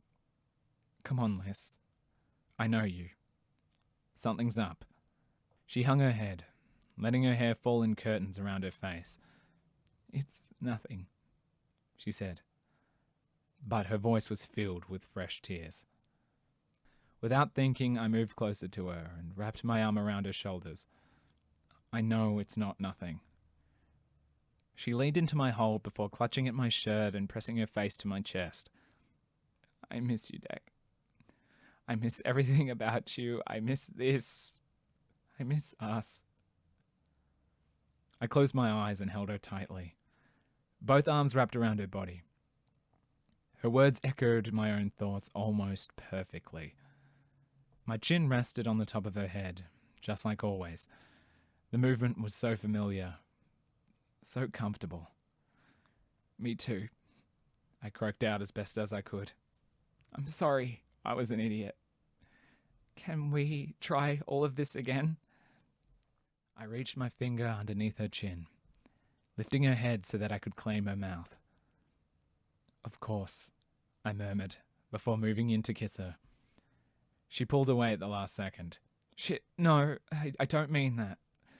Last time we tried that, everything went wrong. I just meant friends. Can we be friends again? I don't like not having you around." Her words shot through me like an arrow, and I dropped my arms away from her, turning away so she couldn't see the impact of her rebuff. I nodded. "Sure thing, Liz. I've got to get home, though." I jumped off the table and didn't miss a stride before heading back to my house. It was a damn good thing the sun was setting so early lately and the sky was already darkening. It meant she couldn't see the way my cheeks burned. "Deck, wait!" Closing my eyes, knowing without a doubt I was powerless to resist her call, I stopped. I heard her footfalls behind me, and then she grabbed my arm and spun me around. "You don't want to be friends again, do you?" I shook my head. "No, Liz. I really don't." Her expression fell and a tear slipped from her eyes. "I don't because I want more than that. I want what we had before Darcy pulled that stupid stunt and we let her get between us." I took her hands in mine and guided them to my chest so she could feel the way my heart raced when I was near her. "I want you, Alyssa, not as a friend, but as more. You are always going to be more to me. Just promise you won't hurt me, Deck." Even though I could have taken the chance to remind her that she'd been the one to do the hurting, that she'd been the one who decided not to be with me because of a stupid argument, I didn't. It might have broken whatever magic spell was guiding her back into my arms. I promise, I'll never be an idiot again. I grabbed her around the waist and swept her up to claim her lips. Chapter 6. The End of the Race. We had 2 perfect weeks of school holidays where Alyssa and I could be alone together. It ended too soon. Within a month, as the cold set in around us, we'd broken up again. I'd refused to talk to her after she'd gone to the movies with Blake in the Blonde Brigade, and hadn't invited me along. By August, we'd found our way together again. Even when September melded into October, we'd repeated our same destructive pattern. We'd only just gotten back together when the most important race of the Pro V8 series threatened to derail us once more. Bathurst. An 8-hour trial by fire of the premium drivers in their million-dollar cars. I'd never missed watching a single one. Ever. It was only half an hour before the big race was due to start, and I was still running around like a blue-assed fly. Usually, Ben would have been at my house by then. We'd have already had 8 hours worth of snacks and drinks set up at the ready, so we could only have to move from our seats for piss breaks. It was the way we'd spent the Bathurst race every year. But this year he was being a pussy and spending the day with Jade. I was glad that Alyssa understood that this was one race I couldn't miss. Placing the esky on the table, filled with ice and drinks, I took a moment to breathe and assess my temporary man cave. It was perfection, a junk food heaven. Usually I tried to be mindful of what I ate, but Bathurst was the one day I indulged. My logic was that in a few years, when I was the one on the track, I'd be able to remember the influx of calories to get me through. Maybe it wasn't very logical, really, but it gave me an excuse to have a guilt-free day of freedom. I just settled into the spot on the couch, which would house me for the next 8 hours, when there was a knock on the door. The cars were already out on the grid, and there was no way I was getting up again, so I called out for Mum. It was unnecessary in the end, because she was already on her way to the door. "Heaven forbid you miss a single minute of the race," she said as she walked behind me. "I'm glad you understand," I said, making her laugh. I turned my attention back to the TV as she greeted whoever it was that should have been parked at home watching the sacred race. "I didn't expect to see you here today," I heard her say. The statement was enough to pique my curiosity, and I listened more intently. "I thought you had plans." My mouth lifted into a grin. I should have known Ben wouldn't back out of our mandate. Not for Bathurst. "So did you demand Jade to give you balls?" I turned away from the TV to greet him properly, but met Alyssa's unimpressed gaze instead. "Oh, shit. Sorry, Liz." I turned back toward the TV, but slid over to give her some room beside me. "What are you doing here?" "Nice deck. I thought I'd come and see what all the fuss is, considering I knew you'd be here alone, but if it's going to be easier for you, I'll just go." I was torn. On one hand, it was the first time ever that she'd shown any interest in cars or watching a Pro V8 race. But on the other, I didn't want to spend my day explaining the rules, the teams, the cars, and every other little detail that she could ask about. Not for Bathurst. The sort of race which would be won or lost at any second. There were rumours flying around that it would be my idol, Sinclair Racing's Dane Kent's, last Bathurst ever, and I didn't want to miss a minute of the action. With him and the team's newest driver Morgan Maguire behind the wheel, they were promising to be the team to beat. "No, Alyssa, please don't go. I really, really want you to stay," Alyssa said in a half-mocking tone, pulling me from my thoughts. Her words would have easily pulled a foul mood from me, and on most days might have, but it was Bathurst, so not much could faze me. "See, I didn't need to say anything because you read my mind," I laughed and held out my arm to invite her to sit beside me. She nestled under my arm before looking over the spread I'd laid out for myself. "I don't think I've ever seen so much junk food in one place outside of a supermarket," she teased. "It's an 8-hour race, baby," I grinned. "Gotta keep up my stamina somehow." 8 hours? Well, the race itself is a little less than that, but with the start and the podium, it's about that long. 8 hours of watching the same cars go around the track. I rolled my eyes. Here we go.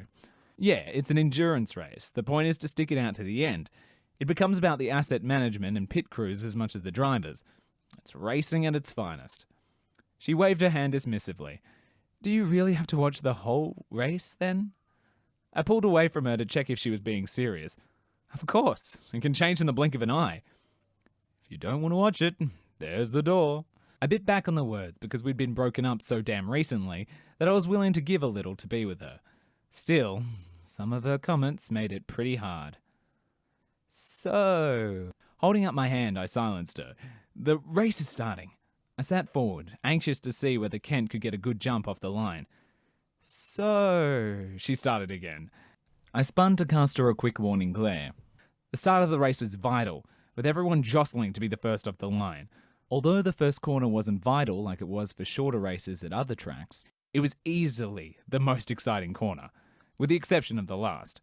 She held up her hands in surrender and pretended to lock her lips as she rolled her eyes. My breath was caught tight in my chest as I watched, ready for the jump. It was too easy to imagine what it must be like for the drivers. The excitement, the thrill of the chase, the noise and the feel of the car rumbling beneath me. I'd experienced that in karting and more recently in the VK, but I wasn't sure it was barely 1/10 of the thrill of handling one of those beasts. When the green flag went up, I perched forward in my seat, willing Kent's car to go. He lurched off the line from pole position and surged forward. The forward driver, Hunter Blake, bit his heels, but Ken arrived first and made it through clean. Positions 4 and 5 hit the corner at the same time and touched door handles, but kept control over their cars. With relief that Sinclair had such a good start, I sagged back into the couch, ready to relax into an awesome day of petrol head fun. That's it? Alyssa asked. What do you mean? That's what I needed to be quiet for. Yeah, I needed to concentrate. You know you're not driving the car, right? You have zero control over anything that is happening. One day I will, though. With a roll of her eyes, she turned away. I will, Liz. Just you watch me. She offered me an indulgent smile. I know that's the dream. Ignoring the race, I turned to her. No, it's not. Huh? She asked, teasing her fingers through my hair.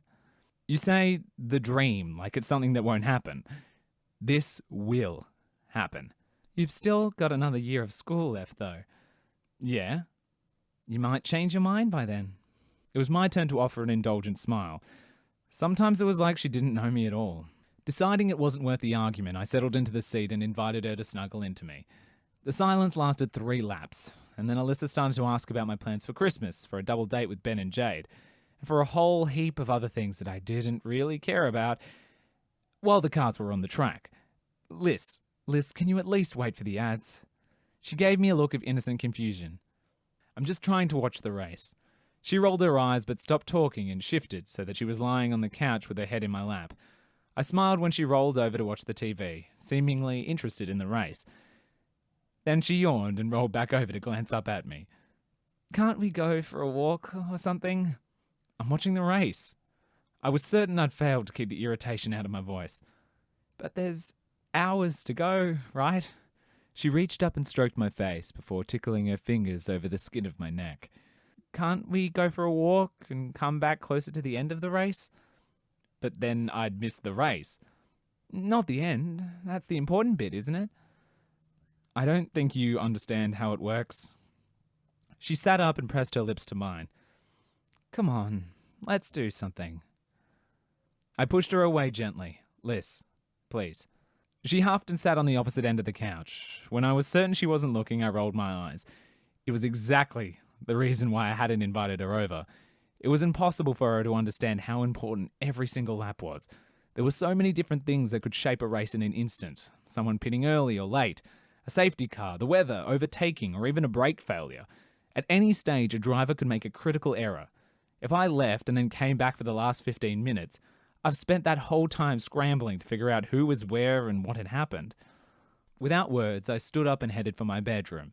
When I passed the door to Mum and Dad's room, Mum looked up from her book and gave me a questioning look. I just shook my head to tell her not to ask. After grabbing my laptop from my dresser, I turned around and headed straight back to Alyssa. I tossed the computer onto the couch beside her. She glanced down at the laptop. What's this for? I shrugged. Just watch a movie or something. So I came over to spend time with you and you want me to watch a movie instead? You obviously don't want to watch Bathurst. I'm trying to be thoughtful. Fine. I rolled my eyes. Fine rarely meant anything good when it came to Alyssa. But she'd opened the laptop and I wasn't going to push my luck or it would cause more issues. Settling back in to enjoy the race, paying extra attention during the next lap to ensure I hadn't missed anything important, I leaned against the couch. A few minutes later, I heard Alyssa sniffle. For a second, I closed my eyes and wondered how bad it would be if I just ignored her for a while. Maybe she was just watching something sad. Releasing my breath and opening my eyes, I gave a quick sideways glance at her. The computer screen was off. She wasn't watching anything. I frowned and gave in to the guilt. Liz, I'm sorry, but you know how important this race is to me. She nodded but sniffed again. Then a fat tear rolled down her cheek. I just wanted to spend some time with you. I'm sorry that I don't like the same things you do. I swiped her cheek with my thumb. Don't cry, please. Do you want me to go? Her lip quivered as she asked the question, and I wanted to kiss away her pain. Turning toward her and ignoring the TV, I took her hands in mine. You're here now. Rather than just piss each other off, can't we spend the time doing different things? She frowned and then nodded. Within minutes, she was resting her head in my lap again, with her laptop open, watching something. I didn't really pay attention to what. All that mattered was that I had the Pro V8 series on TV, my girl beside me, and I narrowly avoided yet another damn catastrophe in our relationship. The days grew hotter, and November came again. The first of the month signalled the run of the end of the school year, and the lead up to the anniversary of our first kiss. Our relationship was still as turbulent as ever, though. It was easy to blame everyone else, but it was us too. Sometimes Alyssa's moods seemed to shift without warning, and she'd grown sullen and impossible to talk to. Sometimes it was me who caused the issue. Some days it was difficult to stop the vicious words that left my mouth before I'd really thought about them, or their possible implications all the way through. Our life kept running the same vicious cycle. We'd date for a few weeks, maybe a month, and then be off again for a while. It was fucked up.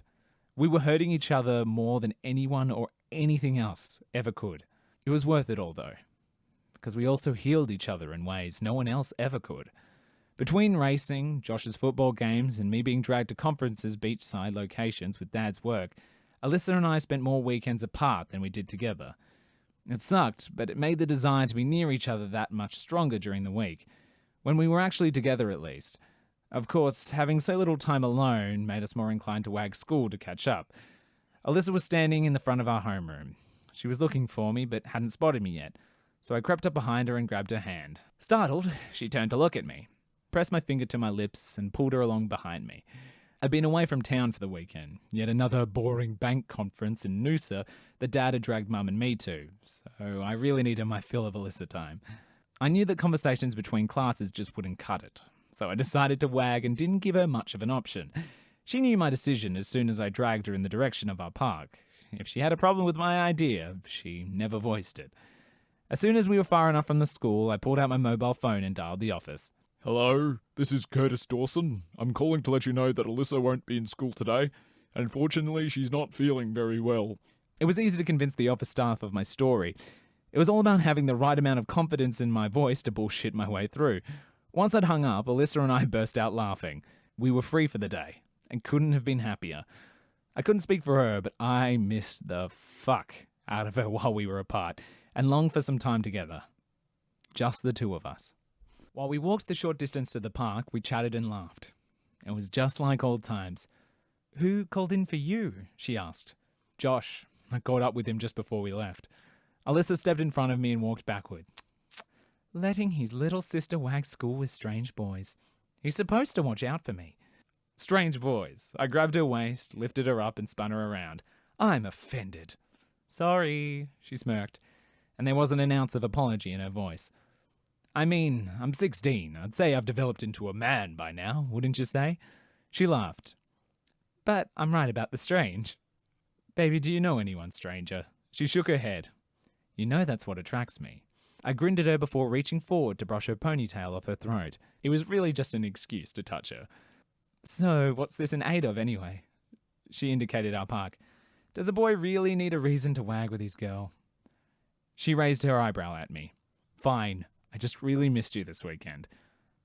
So you didn't find any easy beach babes willing to give it up as soon as they looked at you? Oh yeah, loads and loads, but I bored the shit out of them all by telling them about this fantastic girl I had at home. And what would that fantastic girl think about this? She waved her hand between us and winked. Oh, she'd be insanely jealous. She's the real jealous type, you know. I beamed at her and then pushed my lips against her ear. And she's so fucking sexy when she's jealous. Her lips plump up and a delicious blush crosses her cheeks. Yeah, she blushed, which made me grin. What else is so great about this fantastic girl? With a trail of kisses, I skimmed my nose and mouth across her collarbone. Well, her skin smells like coconut. She moaned at my touch and her breath tickled my hair. She ruined me, though. How's that? She asked as she panted with desire. I can't smell coconut anymore without feeling mildly aroused. She raised one eyebrow, only mildly. I lowered my eyes to the front of my school shorts. They were pulled and stretched out of the shape of my heart-on. Her gaze followed, so I palmed myself and chuckled. Maybe just a little more than mildly. She brushed her hand along my side, teasing her fingers along the hem of my shirt. With a moan of pleasure building at the back of my throat, I moved my mouth from her hair to her face, before pressing my lips against hers. There was no urgency in my movement. We had hours to be with each other. My lips danced across hers without a care. Our breaths were steady to prolong the kiss. For the moment, we were simply enjoying the taste of each other. One day, maybe one day soon, we'd both take the leap beyond the two bases we'd reached together so far. But neither of us was in a hurry to push us to that next level yet. Chapter 7. The End of Silence. And then she said that Ben told her that he loves her. Alyssa gushed. Isn't that great? I pretended not to care, but my blood burned and boiled within me. That fucker, Ben, had stolen my thunder. I'd spent the better half of a week telling him how I was building up to saying the big L word to Alyssa, how we'd danced around it for long enough, and that I knew how I felt and was ready to voice it to her, how I had planned to do it for Valentine's Day, but decided against it because it just seemed far too cliché, not to mention the bad memories that day dredged up. I didn't want to fall into the trap of doing what was expected when it was expected. Instead, I wanted to surprise her with words at a time when I meant them the most. Instead of letting me have my moment, though, he'd obviously decided to beat me to the punch. It was ridiculous, and he backed me into a corner. After he'd already made the leap, if I just said the words to Alyssa, she'd think I was only saying them in order to keep up. I didn't want our relationship to be driven by the speed of other people. As I read through Alyssa's math homework, checking her answers and helping make corrections, I tried to think of some way of telling her how I felt without having to just come out and say the words so soon after Ben had released them into the world. Taking a chance, I scrolled Declan Reed is at the bottom of the page. I mean, that's a huge step for them, don't you think? Alyssa pushed, distracted me from my work. Honestly, I couldn't feel too congratulatory when it was my idea that Ben had just stolen to use first. Yeah, it's great. Whatever. Yeah, it's great. Whatever. Alyssa mimicked me. Are you kidding me? I shrugged and pulled her book out of her line of sight so that she couldn't see what I wanted to write before I finished it. I just don't see what the big deal is, Liz. I said, trying to sound nonchalant, all while trying to finish what I was writing on her page. Madly in. It's just a word. My heart pounded as I wrote the letters that spelled the word love. Just a word? How can it be just a word? It's the word that defines where you place in your partner's life. I shrugged again as I finished the sentence. With Alyssa Dawson. I nudged the book back toward her. I even tapped the page with my pen. I just don't see it that way. Surely actions speak louder than words. My breath caught in my throat while I waited for her to look down. Are you freaking kidding me? What? I said. You don't think people need to hear that someone loves them? I rubbed my hands through my hair. I was losing control of the situation and my grand gesture had failed. I needed to convince her to look down, to see the truth. You hear the words thrown around so much these days. Every celebrity is in love with someone new every week. How is that special? Maybe sometimes you just need to open your eyes and see what's right in front of you. She frowned. Let's just finish our homework, eh? I asked. She shut her book and leaned over the top of it. Tell me how you feel about me. I blinked at her. If she just looked down in her fucking book, she'd know the answer. Don't you feel anything? Don't be stupid, I snapped. She was backing me into a corner where I felt like the only right thing to say were the 3 little words I'd written to her. But I didn't want to say them just because she wanted me to say them. I wanted her to know I meant them with every part of me, not just the parts that didn't want to draw out her inner bitch. Why is it stupid? She shouted. Because you know the answer already. Do I? She shoved her book back into her bag before swinging the backpack roughly onto her back. Of course you do, Liz. You know you mean everything to me. Then say the words. She just didn't get it. And the more she insisted on fighting instead of just listening to me, the less inclined I was to say anything to her at all. I'm not going to say that because someone else has or because you want me to. I don't need to compare us with anyone else. Why don't we get back to our homework? There was a question there I still wanted you to double check. So what I'm hearing is that you really don't give a shit. Fuck, Liz, seriously? How could I claim any sort of feelings that weren't coerced out of me by anger? I'm not going to be pressured into this shit. Fine, she retorted. No pressure. Don't worry about it. Good. I won't. She grunted in frustration. God, you're infuriating sometimes. Well, you're confusing as fuck. Slumping back down onto her chair with her backpack still on, a barrage of tears started to fall. Sometimes I really wondered what went through her head. How could she go from flashing anger to waterworks in a matter of seconds? Part of me wanted to comfort her. Part of me wanted to throw my hands in the air and say fuck it all. But all of me wanted her to stop crying. Just stop crying, will you? She cast me a withering glare, harsh enough to send my balls retreating into my body. I'm not going to say the words just because you're crying. Christ, Declan, you think I'm crying to get you to say that you love me?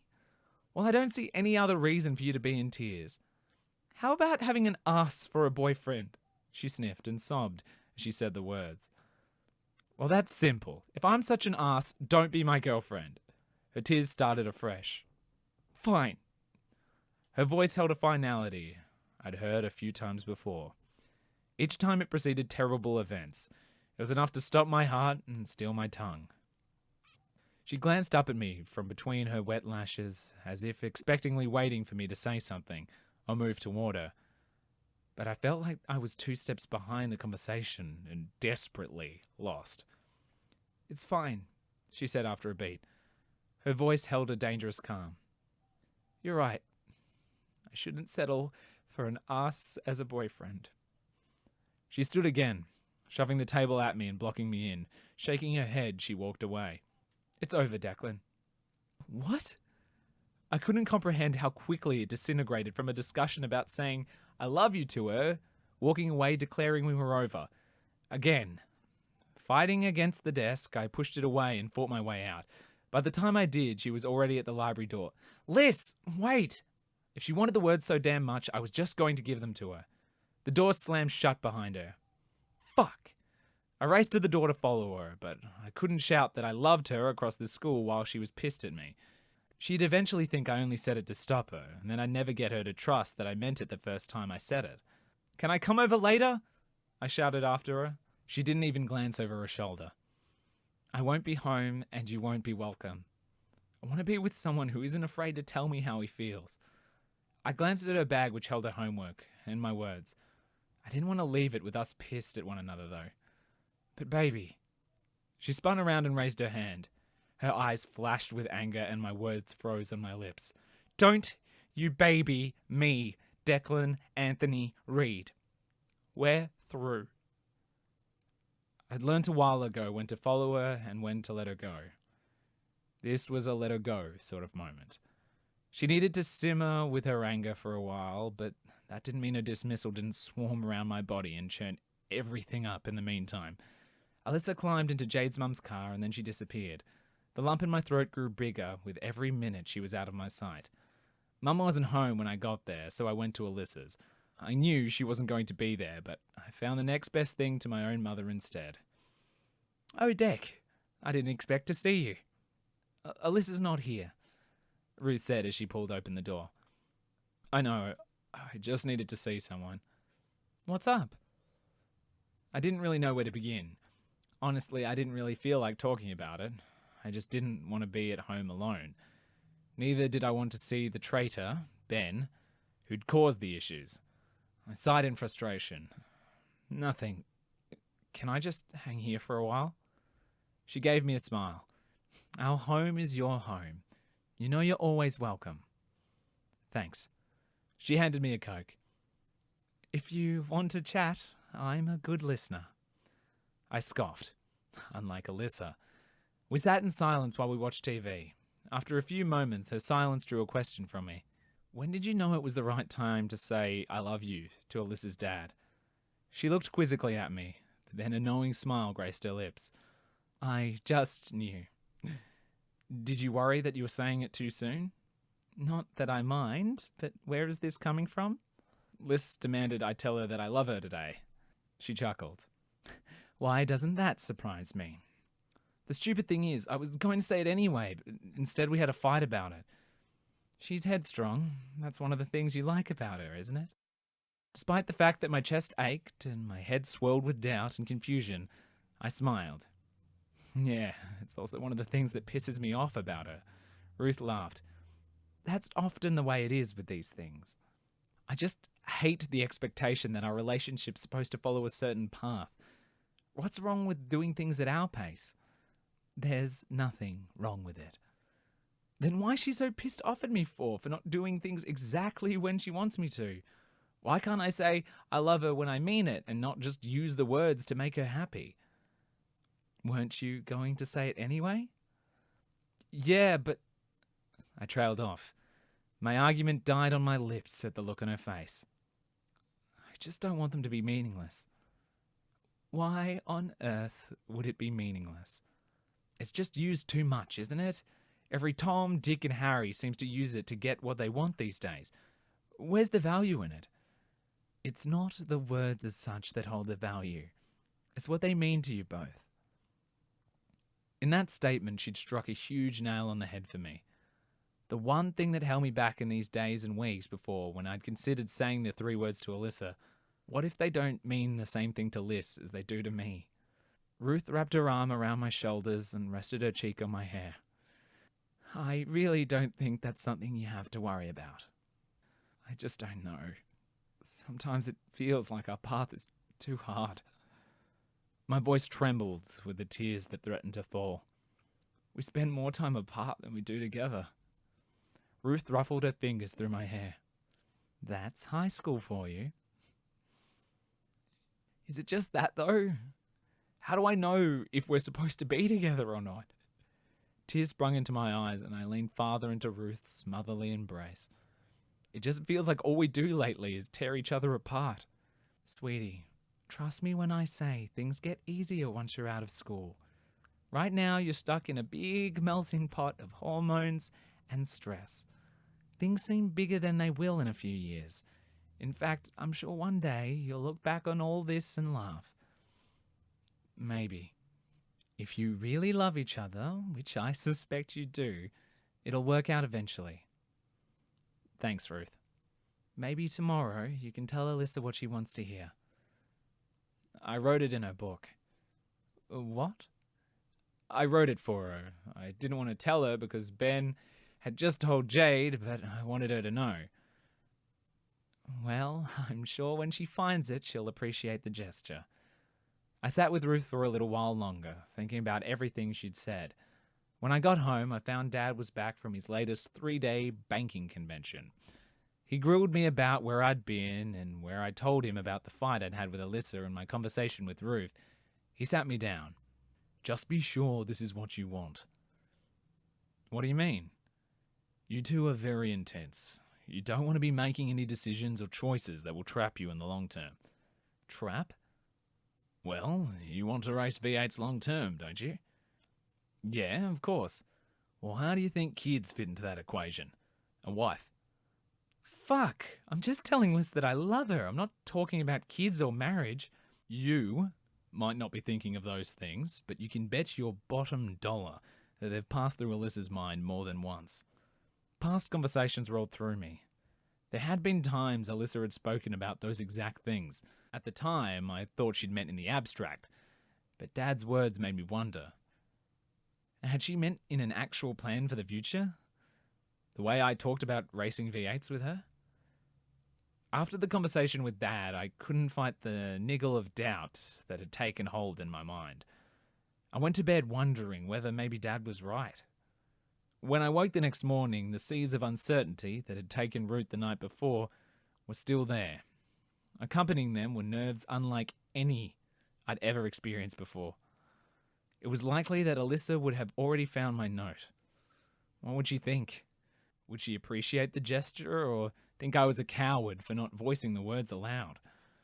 My hands were sweaty, and I kept fidgeting as I drove Mum's car to school in an attempt to get enough hours up in my logbook before it was time to take my driver's test. Mum sat in the passenger seat talking about some crap. I wasn't really listening. It wasn't like I needed her guidance when it came to the road. I'd been driving for as long as I could remember. If I could get around a racetrack cleanly, a suburban street was hardly a challenge.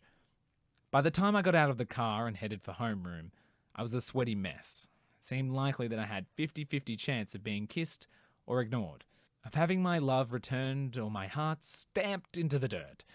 I spotted Alyssa on a bench in the front of the classroom. Her smile grew exponentially when her gaze locked with mine and all my nervous energy rushed from me on my next breath. My own grin grew to match hers. She'd obviously found my note. She found it and knew how I felt. She ran toward me and I sped to get closer to her too. The instant she was in my arms, all of the doubt Dad had instilled in me dissipated. Everything disappeared except her. "I'm so sorry, Deck. I'm an idiot." I leaned over to whisper the words she needed so badly to hear, but before I could get them out, she pressed a finger to my lips. "I know," she murmured. "I love you too. Don't ever doubt it." I nuzzled her hair and kissed her neck. "No matter what happens, don't ever doubt it." She shook her head and smiled. "Never again." Chapter 8. The End of Privacy. When I led Alyssa into my parents' home, my mind was filled with thoughts of the events of the 12 months earlier. My birthday, the day we'd got back together after our longest breakup. This birthday had been so different already. Alyssa met me at the school gate with my present in her hands and a kiss on her lips.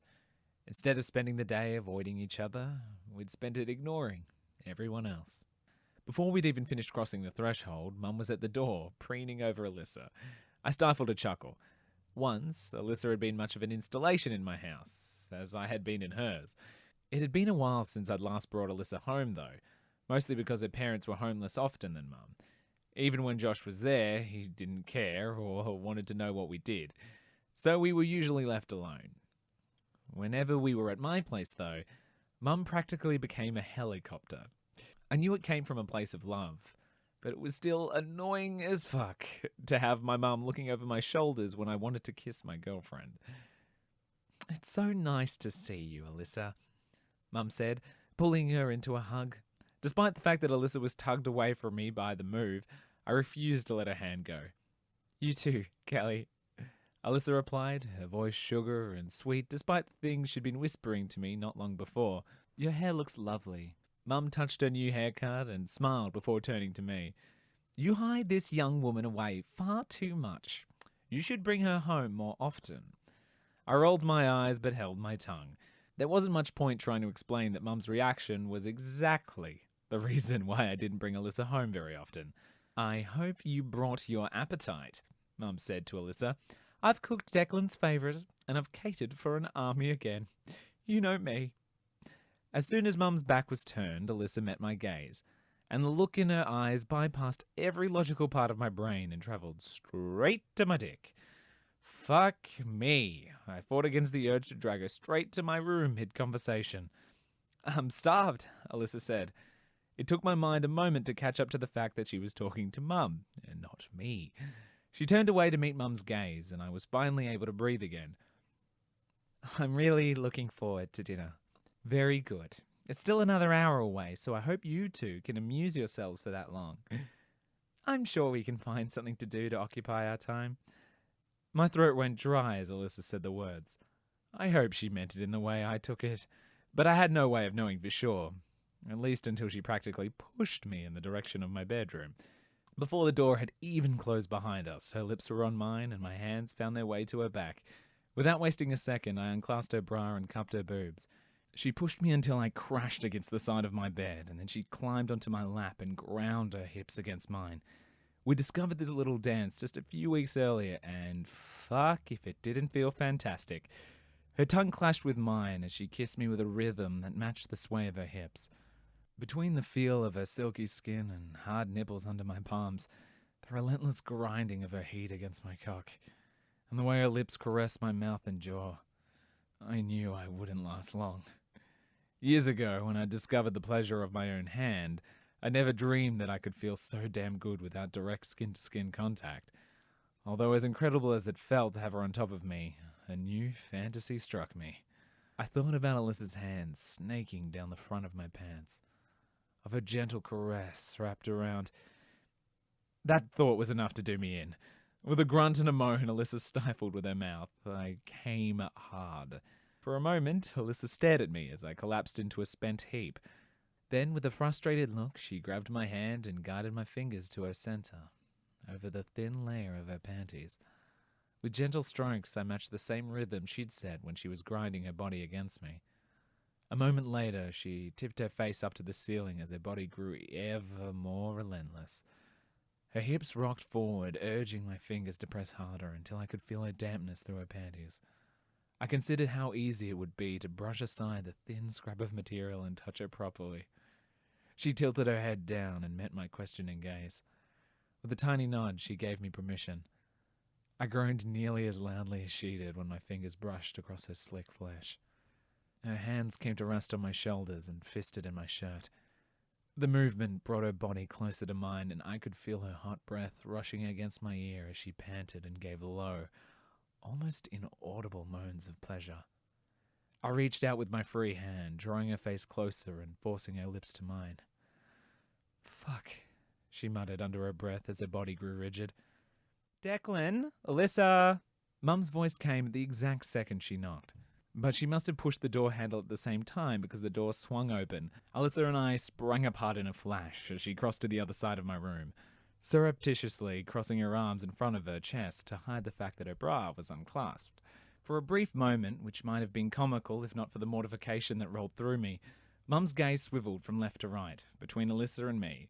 A deep red swept up her cheeks, and from the corner of my eye I spotted the same colour rising on Alyssa's face. I just wanted to see if you wanted something to drink." Mum's voice was high-pitched and filled with nerves. Both Alyssa and I shook our heads and answered with a hasty no. I risked a glance over at Alyssa, meeting her gaze. A nervous chuckle almost burst from me. She was bright red and flustered. Whether because she'd been denied her release or from embarrassment I couldn't tell. It may have been a combination of the two. Her eyes flashed with irritation, and she was glaring at me if she expected me to do something. "Look, Mum, sorry, can we just have a moment?" I asked when my brain finally reconnected to my mouth. For another moment, Mum looked a little dumbfounded, but then nodded. Yeah, of course." After she'd left the room, the nervous laughter I'd been holding in burst from me. "I'm glad you find it funny, you ass," Alyssa snapped, but there was no anger in her tone. Only incredulity and embarrassment. "I'm sorry," I said, but I couldn't stop my laughter. I stood and crossed the room to her, trying my hardest to ignore the sticky wetness in my boxers. Pulling her into my arms, I touched my lips to hers, even though the laughter was still on my tongue. "It's not funny," she said, giving me a gentle nudge away. Laughter fell from her mouth as she said it, though, so I knew she wasn't pissed at me.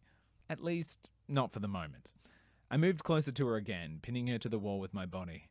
My laughter gave way to desire as I drew her in for another kiss.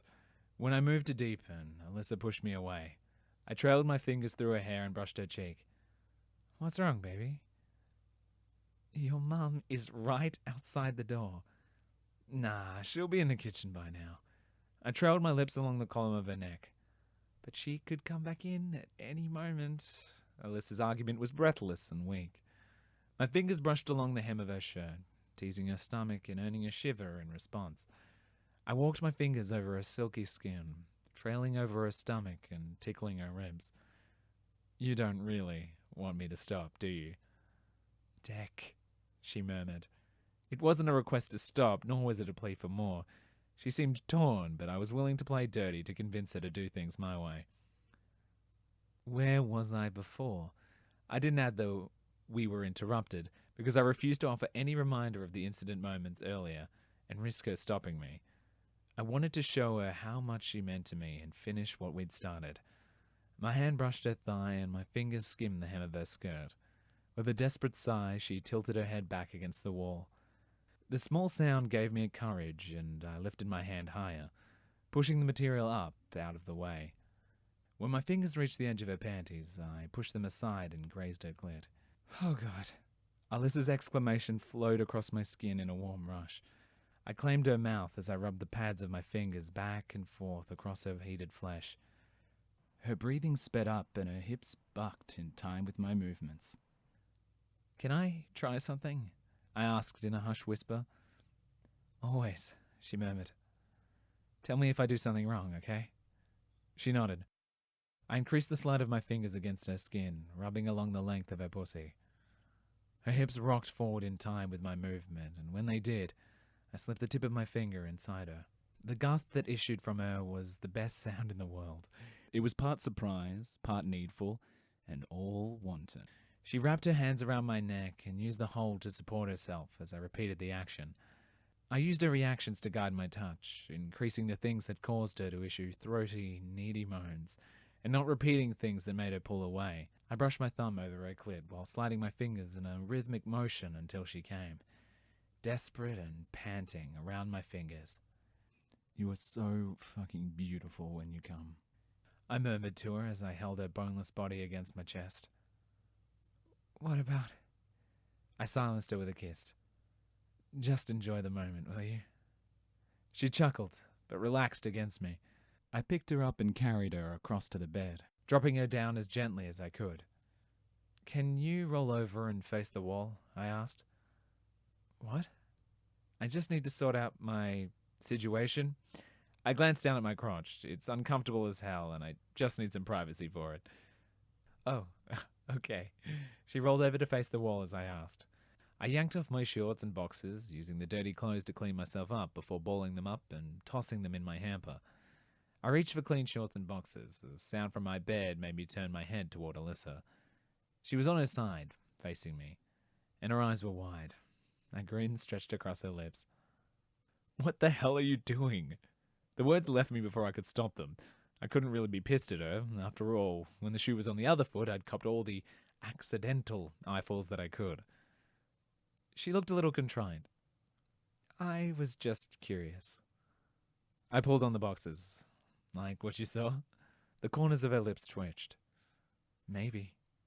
With a chuckle, I pulled on my shorts. It's a damn sight more impressive when you work your magic on me. She laughed in response. I don't doubt it. I flopped onto the bed beside her and drew her to my side. For a moment, we just held each other while we lay on my bed. Silent. With our gazes locked and small smiles on our faces. Her fingers entwined with mine and our breathing fell into sync. This is perfect, I said, after she brushed her hands through my hair. So perfect, she agreed. I rolled onto my stomach, wrapping my arm over her chest. Why can't it always be like this? A tiny sigh escaped her lips. I wish I knew. All I know is that when I'm with you like this, alone, it all makes sense. When other people are involved, it's just different. I rested my cheek on her chest. I know exactly what you mean. Maybe we should just run away together. Live like this every day. She laughed.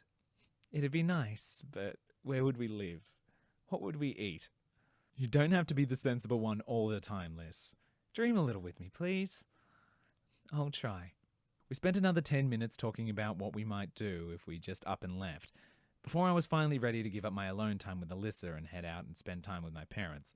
The instant we emerged from my room, dinner was on the table, almost as if Mum had been waiting for us but had refused to come in to draw us out. Dad had obviously arrived at some point and was sitting at the head of the table, staring pointedly at me. I could almost hear the words running through his head, all to do with being safe, if we were getting serious and not getting too attached. I held Alyssa's chair for her, earning a glare from Dad, and then Mum placed plates down in front of each of us. It looks lovely, Kelly, Alyssa said, as polite as always. Mum seemed almost startled at the words, as if she'd been lost in her own world. Oh, thank you. It's Declan's favourite. So, what have you two been doing while squirreled away in Declan's room? Dad asked. Mum kicked him under the table and Alyssa flushed bright red. I reached for her hand and brushed my thumb across her knuckles to reassure her. She glanced down at my fingers, the same ones that had carried her to pleasure not a half an hour earlier, and her blush grew. "Playing Snap and doing our homework," I said, glaring at Dad and daring him to continue. "How's your parents, Alyssa?" Mum asked, even though she'd probably spoken to Ruth no more than a week earlier. "Good," Alyssa squeaked. I started dinner, hoping that everyone else would follow suit and the awkward air surrounding us would die down. Unfortunately, no one seemed ready to touch the food. An interesting report was circulated today at work, Dad said. I was relieved that he was changing the subject, at least until he looked straight at me. "Did you know new estimates place the cost of raising a child in today's environment to be somewhere in the vicinity of $1 million? With a groan, I rested my head in my hands. Alyssa cast me a questioning look, but I just shook my head. "Interesting, isn't it?" Dad said. "It definitely gives you pause to consider the benefits of waiting as long as possible to have children." "I disagree, Mr. Reed." Alyssa's voice was clear and without any waver. "A child needs love, not money. You can raise one on a fraction of that cost if you need to." "But at what sacrifices? The child will miss out on so many opportunities." "Opportunities that can be forged in other ways. Throwing money at a problem isn't the only way to solve it." "How's school?" Mum asked both Alyssa and me. I shrugged. "Okay, I guess." Alyssa went into detail about her latest English assignment, an in-depth study of Romeo and Juliet. She made a backhanded remark about fathers putting their own desires and dreams before their child's needs, which made Dad roll his eyes. There didn't seem to be any safe topics any longer. It was easy to see the conversation was disintegrating into something uncomfortable for everyone. With nothing more than a meaningful glare across the table, Mum and I had communicated our need to divide and conquer. I launched into conversation about some of the changes Dean wanted to make to the VK. Dad's eyes lit up at the shop talk, while Mum distracted Alyssa just as beautifully. After the deed was done, Mum and I shared another loaded glare and a knowing nod. At least I'd avoided birthday heartbreak for the moment. After dinner, Dad headed for his computer, and Mum, Alyssa and I played cards for a while before Mum offered to drive Alyssa home. Of course, I had to accompany them because there was no way I was going to leave Alyssa alone with Mum. Just in case the opportunity to ask about our secretive activities in the bedroom came up. I walked Alyssa to her door and we shared one last, almost chaste kiss on the doorstep. "What you said earlier about running away? You're right. Maybe one day. We should elope and just get away from all of this." My face fell as she shut the door. She'd taken my impulsive statement about freedom and turned it into some type of marriage proposal.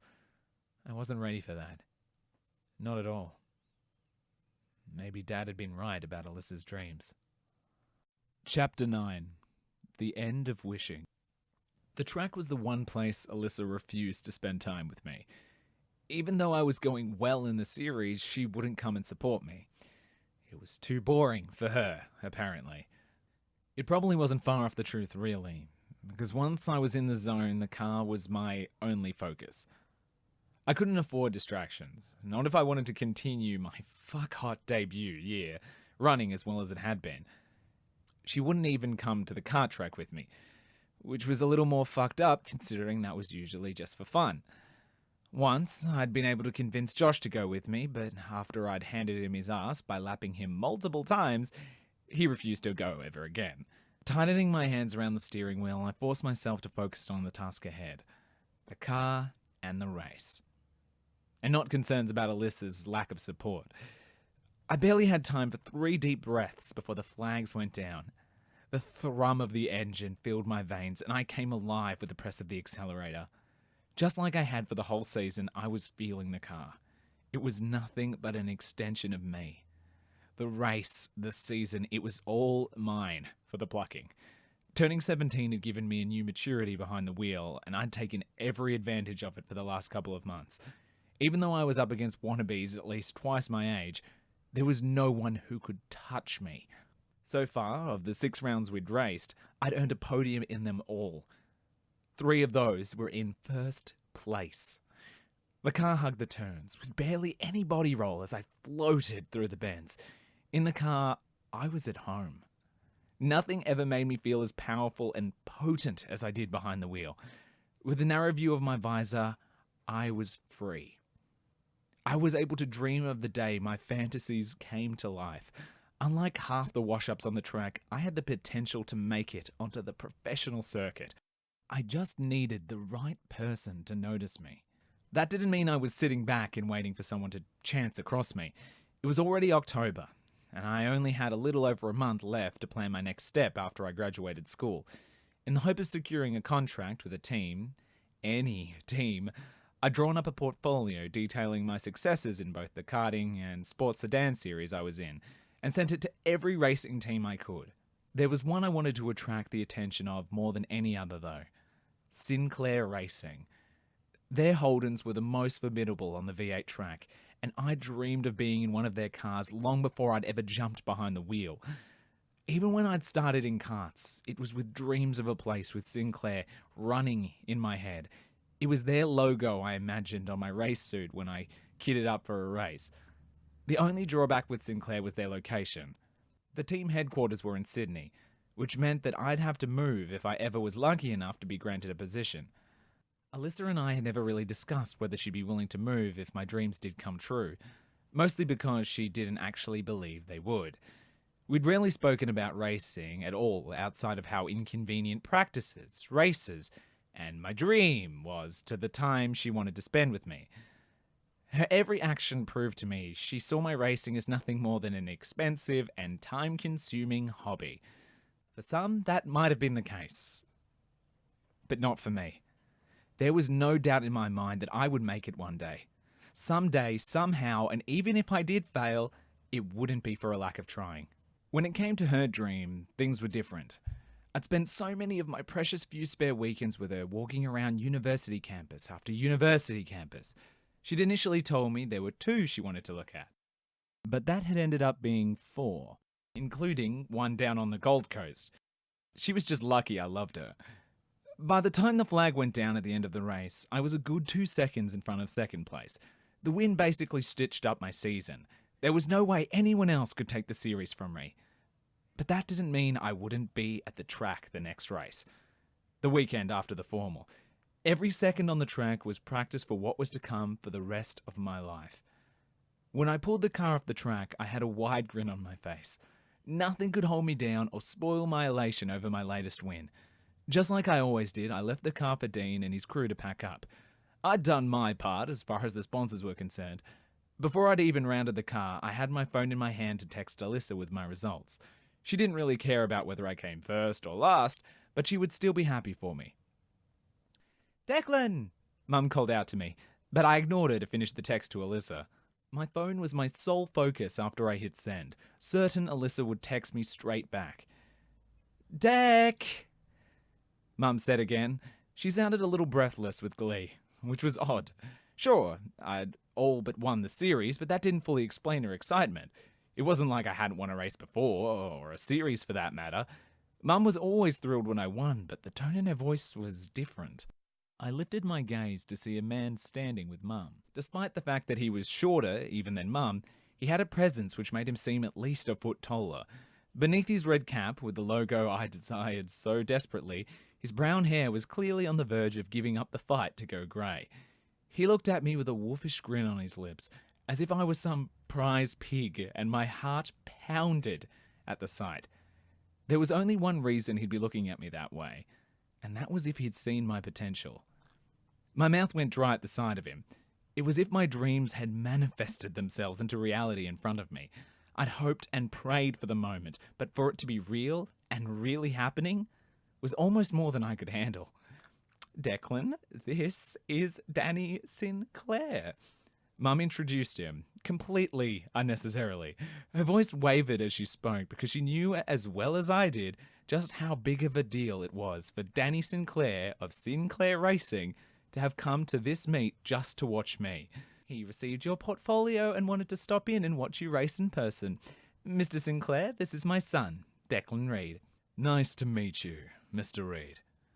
He stepped forward and offered me his hand. I didn't hesitate to take it, but I tried not to think about how much of my future might be riding on a handshake and the conversation that would follow. "You too, Mr. Sinclair. And you can call me Declan if you'd like." Impressive driving out there, son. Thank you, sir. Our race strategist told me about the package you sent.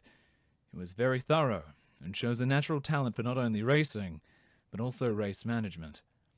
It's my dream to drive in the Pro V8 series, sir. It has been as long as I can remember. I will do anything it takes to get the opportunity. If that means being thorough, well, I'll be as thorough as needs be. Mum nudged me, and I realised why. I wasn't giving him the full details of my dreams. To be honest, sir, Sinclair is the ultimate destination for me.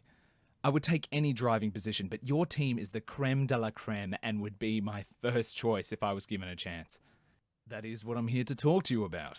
Our lead driver, Dane Kent, is retiring in a few years. As a result, we're undergoing a reshuffle in the ranks and might just have a position opening up in the production car series. I blinked, speechless. For all the dreams I had of getting a chance to go into the V8s, never in my wildest dreams had I imagined the head of a team would personally come to see me, especially not Danny Sinclair. The man was a race legend in his own right, from back in the early days of Bathurst. He led me away from the crowd and Mum discreetly disappeared. While the afternoon sun dipped, I chatted with the legend. Our conversation covered everything from why I'd started racing, why I wanted to race for Sinclair, different racing techniques, my goals in the short and long term, and whether I was happy to move to Sydney.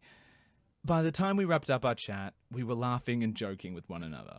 He seemed happy with the answers I'd given, and his relaxed smile made me relax. With a final handshake, he told me about the contract he'd be willing to offer me. Even the starting salary was more than my father made.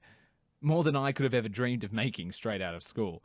To be paid so well for doing the one thing I loved more than anything else was almost unbelievable. I think you would make a great addition to our team, Declan. You would of course have to submit to the standard testing, personality, driving ability, psychoanalysis. If all of that comes back satisfactory though, you will be offered a contract in due course. With your looks and charm, I think you'll be a bit of a sponsor's delight. When I drew my hand back, I couldn't stop the quiver that ran through me. In one afternoon, my dream had apparently become a reality.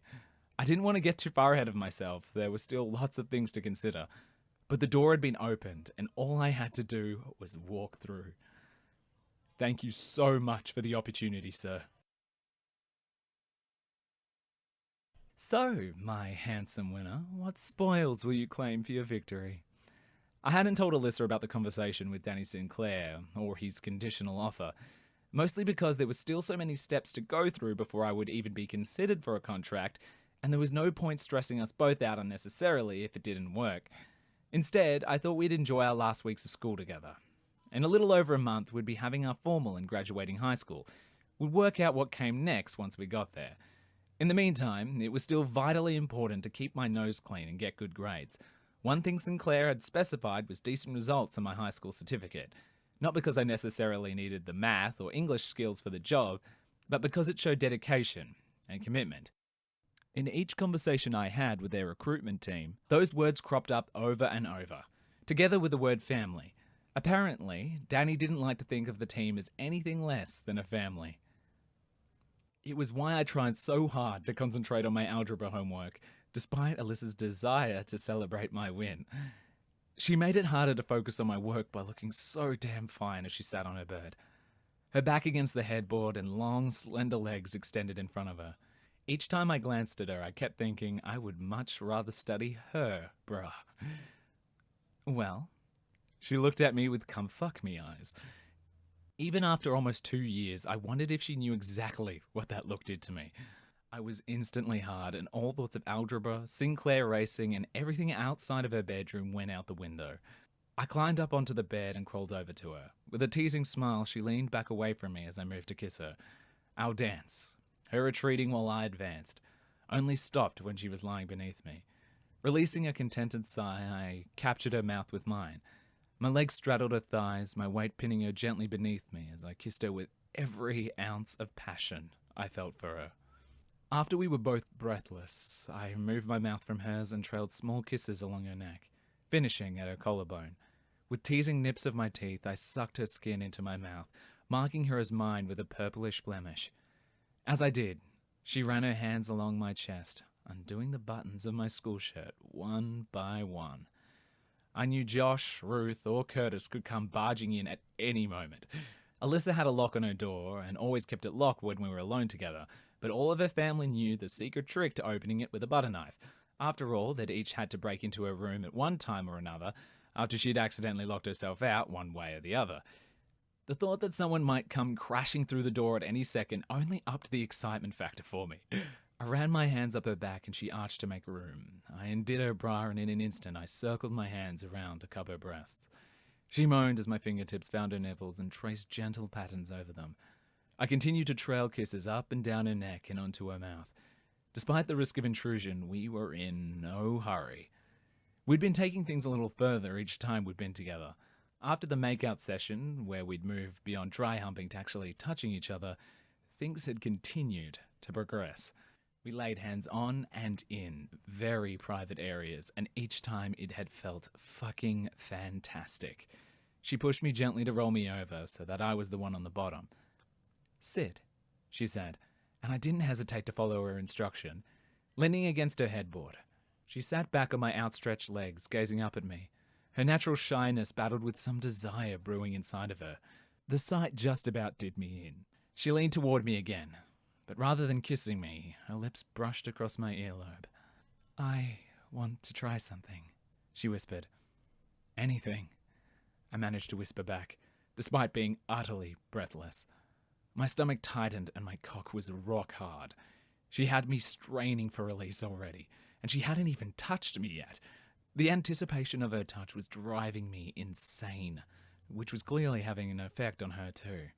Her pupils were dilated and her heart beat rapidly against her ribs. I could feel it pulsing against my palm as I caressed her breasts. It was a heady sensation. Her hands trailed down my chest, over my stomach and onto my shorts. She fumbled with the button, obviously nervous about whatever she wanted to try. She managed to pull down the zipper and then she tugged my shorts and boxers down a little, allowing her access to my cock. It was the most she'd do to undress me. Because of the easily unlocked door situation, we'd learned not to throw our clothes off entirely. It was impossible to know when someone might come in and we'd have to scramble to dress. It was far easier just to pull up a zip rather than to hunt down a pair of shorts. Her hand closed around me and my eyes drifted shut. I didn't understand why she'd asked permission to do that. It had been exactly what she'd done last time, and God, I wanted it. After a moment, I felt a shift in her position. The feel of her touch was heaven, but I needed to know what she was doing. I opened my eyes just in time to see her tongue come out and lick the tip of my dick. Fuck me. She caught my eye and smiled as she did it again, eliciting a moan from my lips. It was clearly what she'd wanted, because she brought her whole mouth down around my length as soon as the sound had left my mouth. The sight and feel of her mouth around me, the sensation of her lips dragging down to my base, made me come on the spot. I clutched at the sheet as I exploded into her mouth. I expected her to be repulsed by the action, to jump up and make a run for the bathroom to spit it into the sink, but instead she swallowed, then dragged her lips up to my tip again and released me with a smile. Fuck me, Alyssa. Soon. What do you mean? Well, I kinda thought... What? Forget it. It's lame. I'm sure it's not lame. I pulled her closer to my chest, holding her in order to give her the courage to tell me what she'd meant. I just thought, rather than going to one of the after parties, we could organise our own. Why would we do that? There's so much to organise, and who'd come anyway, with Blake and Darcy hosting theirs at her dad's apartment? Alyssa chuckled. No, I don't mean like that. I mean a private party. Just the two of us? My brain caught up with my cock. Oh, wait, are you sure? Well, it's only a month before the second anniversary of our first kiss, and 2 weeks before my birthday. Plus, it's the biggest night of our lives so far. That it is. Wouldn't it be nice to celebrate that together, without the risk of interruptions? It would definitely be special, I said. And memorable. Only if you're sure, though. It's not something you can take back. Deck, you've had most of my other firsts. There is no one I would rather share my first time with. She brushed her hands through my hair. I love you. You own my heart and soul. Why not my body too? Fuck. When you put it that way, Liz, how can I possibly refuse? She grinned. You can't. That's what I was counting on. Chapter 10. The End of Innocence. The night of our high school formal finally rolled around. Even before I packed and planned to share ourselves on the night, we'd spent ages planning for the perfect evening. After we'd both agreed to give our virginity to each other as combined graduation/anniversary present, there was a few other things to organise, but they were easy final touches for me. When the day finally came, we were both ready for it, both to say goodbye to school with a dance and to take the next step in our relationship. In fact, during the 2 weeks before the formal, we'd had to stop ourselves a number of times before we took things too far. I'd arranged for my dad to hire a hotel room at the Suncrest Hotel, where the formal was being held, ostensibly to get ready in. But I knew I hadn't fooled him, and he knew the real reason. Thankfully, he kept it secret from both our mums. For the better part of the afternoon, I was at the hotel room setting up candles and rose petals around the room. I'd sourced a playlist of classical music and loaded it up on my iPod for some atmosphere, and set up another containing all our special songs. I planned everything perfectly, and was sure nothing could go wrong. I'd even arranged for a bag of Alyssa's clothes to be collected and left in our room, so that she'd be able to get out of her formal dress and into something comfortable afterward. After dressing in my tuxedo, I went to meet my best friend Ben in the lobby. We greeted each other with shoulder slaps before heading to the basement for my car, so we could get the girls back in Brown's Plains. Alyssa was at her house getting ready with Jade. When we arrived, I beeped the horn as we climbed out. Alyssa and Jade came out of the house together with huge smiles on their faces. I was floored when I saw the dress Alyssa was wearing. Sex on legs was too feeble a term to describe how utterly fantastic she looked. Her dress was a bright electric blue, floor length and very low cut. In fact, it may as well not have had a top. The only thing giving her any semblance of modesty were the 2 flimsy pieces of material which rose in triangles from her hips and climbed over her breasts before meeting in the middle at the back of her neck. Everything else above her hips was on show, including her stomach, which had an opal belly button ring residing in the middle. Her hair was swept up in a high bun full of curls with a few loose tendrils framing her face and neck. Her makeup was light and natural, but served to enhance her features perfectly. As soon as I saw her, I wanted to put her high on a pedestal with a plaque that read, "Property of Declan Reed." And that thought scared the shit out of me. After all, my contract for Sinclair Racing was already well into discussions. I'd already been told I'd passed the tests. It was just a matter of the final terms of the contract. After I'd finally nutted up and told Alyssa about it, she kept trying to be the voice of reason, telling me I should go to uni first and get back into racing after I finished, because that way I would have a fallback plan. In my mind, I could already see where the uni path would lead. I would go to uni for 3 years, and that time I would be so busy studying that I wouldn't be able to race at all. Then when I graduated, I'd be rusty and not be able to drive anyway. I'd have to settle for some lame-ass job that I would never enjoy. In that direction, my life was safe. Boring. Signing off on a uni placement was akin to signing the death warrant on my dreams, and that really scared the shit out of me. These thoughts flooded my mind almost the instant the pedestal ones left, and I wanted to run. Fast. Alyssa smiled and wrapped herself around me, and then nothing else mattered. All of that other stuff, race or uni, life in general, it all seemed so unimportant in the wake of us. Those details would sort themselves out later. Being with Alyssa, then and there, that was what was important. I smiled back at her and led her to my car. Ben and Jade were already waiting alongside it. Ruth came rushing out of the house with a camera, and we spent 5 minutes getting photos of us as a couple. Us with Jade and Ben, just Ben and me, just Alyssa and Jade.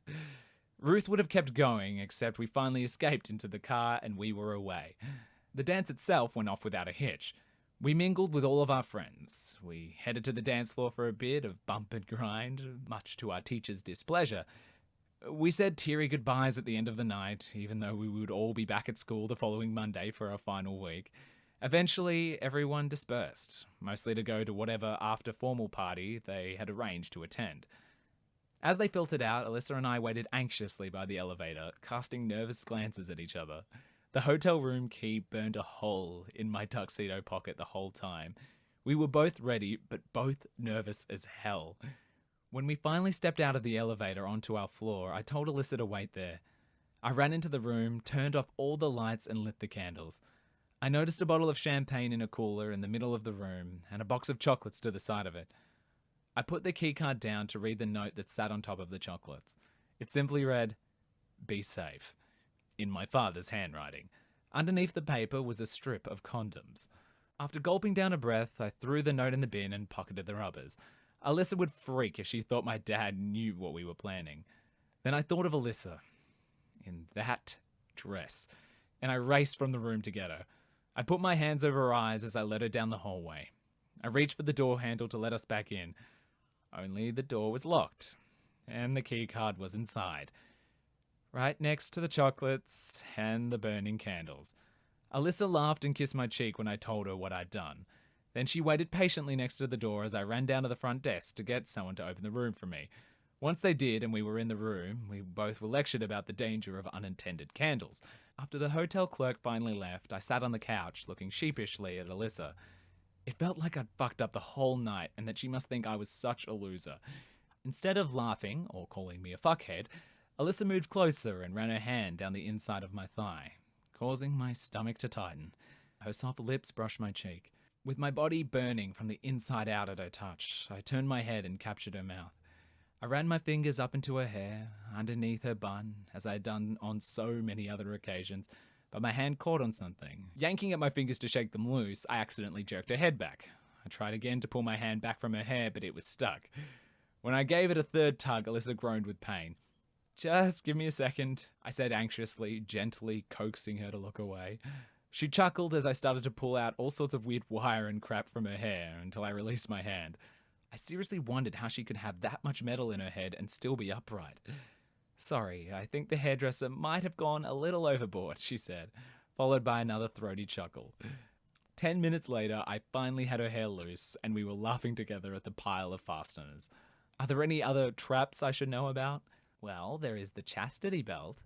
There better not be, I murmured, sliding my hand up the outside of her thigh, pushing her dress up as I went. Once I reached her hips, I found her panties. I grazed my finger from her hip into the center and back out. She pushed her body against my hand. "That's lucky," I whispered. "Maybe you need to check again," she asked, her eyes hooded with lust. I grinned at her. Fuck, she was a goddess. Soon. Full of desire, I tried my seduction again, pressing my mouth to hers. Our tongues danced together and she let me guide her against the seat of the couch. My body pinned hers and I had no doubt she could feel the hold she had over me. My cock strained from her touch and I could barely imagine being inside her. After running my hand over her shoulders, I tried to brush my fingers through her hair again. But it was still full of hairspray. It crinkled to the touch and the sensation was distracting. I liked Alyssa au naturel. "Why don't we have a shower?" I suggested. It was her turn to grin at me, her breathing nervous again. It wasn't like we hadn't seen each other naked before, but we both knew this time would be different. There were expectations and a new weight in every movement. "Okay." I stood and offered her my hand. When she was standing, I swept my arm underneath her body, lifting her as she giggled and squealed. "Put me down, Deck," she said through fits of laughter. "I've got you," I said. Her fighting slowed. I met her gaze. "I've got you, Liz. I always will." Her laughter and mock fighting stopped as she wrapped her arms around my neck. She pressed her face against my chest, and I could have been wrong, but I swore she inhaled. Although she wasn't heavy, she was balanced a little oddly, and her dress trailed between her legs. I kicked it out of the way twice, but the third time it tangled around my ankle. I knew putting Alyssa down would spoil the moment, so I was determined to keep going. With one leg tangled, I half walked, half hopped towards the bedroom. I hit a clump of rose petals I'd scattered earlier and felt my footing slip. "Shit!"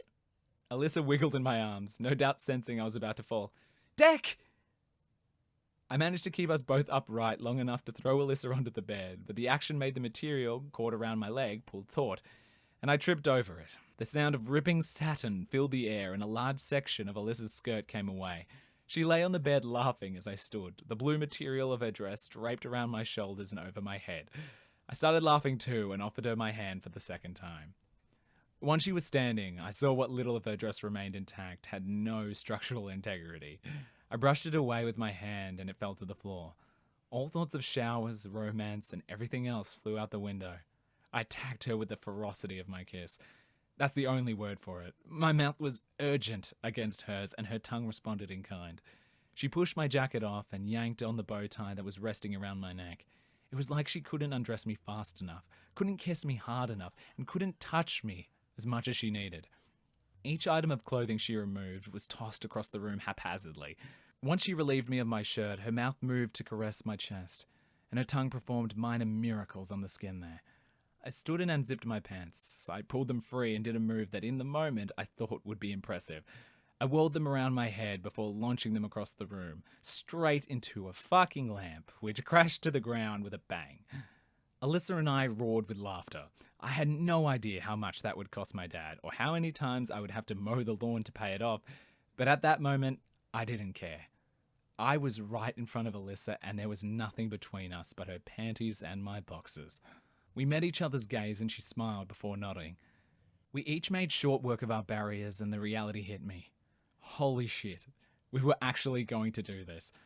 My heart hammered at 1,000 RPM as I slid the condom on. I wondered whether Alyssa's heartbeat matched mine, racing in her chest and filling her with need. I leaned over her, going back to taking it slow. With 2 fingers on the hand cupping my erection, I teased her open. I pressed my mouth to hers and her tongue brushed against my lips. I hovered over her with my erection straining near her entrance. She tilted her hips up slightly, pushing my fingers deeper and rubbing her wetness along the tip of my cock. I almost exploded then and there. If we hadn't spent so many months experimenting with hands and mouths, I probably would have. I drew her into a kiss, hopeful I could distract her as I pushed into her. My biggest fear wasn't disappointing her, but causing her pain. My heart beat like a military tattoo against my rib cage, but not only out of need. It was so anxious that I might hurt her if I pushed too hard or too fast that I almost couldn't enjoy myself. As desperate as I was to claim her, there wasn't a single part of me that wanted my pleasure at any cost to her. With a tilt of her hips, I slipped in deeper and she grunted. "Did you want me to stop?" I asked, concerned. She winced but shook her head. "Just give it a second." I stayed as still as I could, kissing her neck and face as a way to distract her. After a moment, she bucked her hips up toward me. I let her control the rhythm and depth, but fuck, it felt so good to be inside her. After another few minutes of slow, deliberate movements, Alyssa arched her back and moaned. There was no pain in the sound, and I took it as a sign to push a little deeper. Drawing myself almost the whole way out before plunging back down again felt better than I could have ever believed, and her accompanying moan told me it would work for her too. Staring into her eyes, I repeated the action. We moaned in unison at the sensation. Alyssa's hand found my ass, and she pulled me even farther into her, hitching one leg around my waist. "Ah, fuck!" she cried out. I stilled immediately. A reassuring smile graced her lips. "It's all right. Just a shock." "Are you sure? We can try again later if you prefer." She shook her head. "I want this. I want you." I put my hand on her cheek and I pressed my mouth to hers again, moving slowly with her, slowly. Our intensity built and my orgasm crashed over me without a warning. Shit. It wasn't what I'd planned. I felt like a loser as I rested over the top of her, trying to catch my breath. Alyssa kissed my bowed head. "I'm sorry," I whispered, knowing she had to be disappointed. She laughed. "It's all right." I climbed off of her, feeling myself slide from her, depleted and flaccid. She pushed herself up and rested on her elbows. After I ascertained that I was actually able to stand, I pulled the used condom off, tied it off, wrapped it in a tissue, and threw it into the bathroom bin. Then I moved back over to the bed and leaned over Alyssa. It wasn't fair if only one of us was satisfied our first time, and I intended to rectify the issue. I kissed her mouth deeply before trailing my lips and tongue over her chest, taking each of her nipples into my mouth in turn. My hand traced a path along her thigh, over her stomach, and then over the patch of hair at the apex of her thighs. With a gentle touch, I slipped 2 fingers into her, moving them slowly and steadily, rocking into her body with a rhythm I knew worked for her. She bucked against my hand and the most wondrous sound left her lips. She was so wet and warm around my fingers that I grew hard again in no time. Without thought, I pulled my fingers out and slid my renewed erection inside her. It felt even better with nothing between us. Pressing myself as deeply as I could inside her, I was determined to give her the same pleasure I'd just experienced. I stilled my body so that I didn't get too excited and come inside her, before rubbing my fingers and thumb along her thighs and tracing across her clit. She moaned deeply and squeezed her legs tightly around me, pulling my hips flush against hers. My thumb brushed her clit a few more times as my lips worshipped her skin until she came hard around me. Her walls squeezed tightly around my length, and my eyes rolled back as I issued a matching groan. I didn't think anything could ever feel as fantastic as what we'd just shared. I pulled back out of her before I got too excited and came again. I stood and noticed a small amount of blood on the sheets and around her thighs. "How about that shower?" I asked her with a smile on my face that I thought would never leave. She reached up and I pulled her off the bed. She limped a little as she stepped away from the bed. "Fuck, did I hurt you, Alyssa?" I asked. The thought that I might have caused her pain twisted in my stomach in a torrent of guilt. She shook her head. "No, it just feels weird." I wrapped my arms around her waist and kissed her neck. "We'll try again soon." "I should hope so. I plan on doing that a lot." "So you're really not hurt?" She kissed my cheek in response. "I'm really, really not." She whispered into my ear as she brushed her hand through my hair. We showered and cleaned ourselves up. At her request, I shampooed her hair and massaged her scalp to remove all the gunk the hairdressers had used. I had to use the small bottles the hotel provided, as I hadn't thought to bring anything special with me. It was nice knowing that she'd be back to the natural Alyssa I loved again, free of hairspray and makeup, once we were out of the shower. When she finished in the bathroom, I headed out to get dressed and frowned when I once again saw the slick of blood across the sheet. Fuck, I must have hurt her. I closed my eyes and sighed, hating that I'd done anything to cause her pain. Slowly, sense started to return to me. If it hadn't been me, it would have been someone else. Someone who might not have had any regard for her well-being at all. Who would have taken his pleasure and not given a shit about her needs. Even if I had hurt her, I'd given her pleasure too. Knowing she would be embarrassed by the sight of blood, I remade the bed to hide the small stain. When she came back out wearing one of my t-shirts and a pair of baggy boxers, we curled up underneath the blankets with matching contented smiles on our faces. Lying together, talk turned to other things. Her fingers played with mine as we both stared at the ceiling. Neither of us seemed willing to touch on the one topic that was certain to cause an argument. My potential race contract that she seemed convinced would never come. "How many kids do you think you'll have?" she asked dreamily as she started to succumb to sleep. "Fuck, Liz, please don't talk about kids after we, She chuckled. "After we what, Deck? Had sex?" She rolled over and rested her head on my chest. "It's just a question." It wasn't just a question, though. Not for me. It was loaded with consequences and choices. How could I even think about kids until I had my career set up? Even then, there were risks in the job. Could I subject children to that? Then there was the simple fact that I just didn't know if I wanted kids. Ever. I don't even know what to say. I don't really want kids. What? Ever? Maybe one day. A long way away. After I've done what I want to on the track. She frowned at the mention of racing before rolling onto her back. "I think I'd like two. A boy and a girl. Just like Josh and me." With her words rolling in my mind, I tried to turn the conversation away from the unsafe topic of the future. Instead, we chatted about what we had planned for the last week of school, and then our plans for school this week. As we talked, she eventually succumbed to sleep. I was too mesmerized by her, and by what we'd discovered together to relax, though.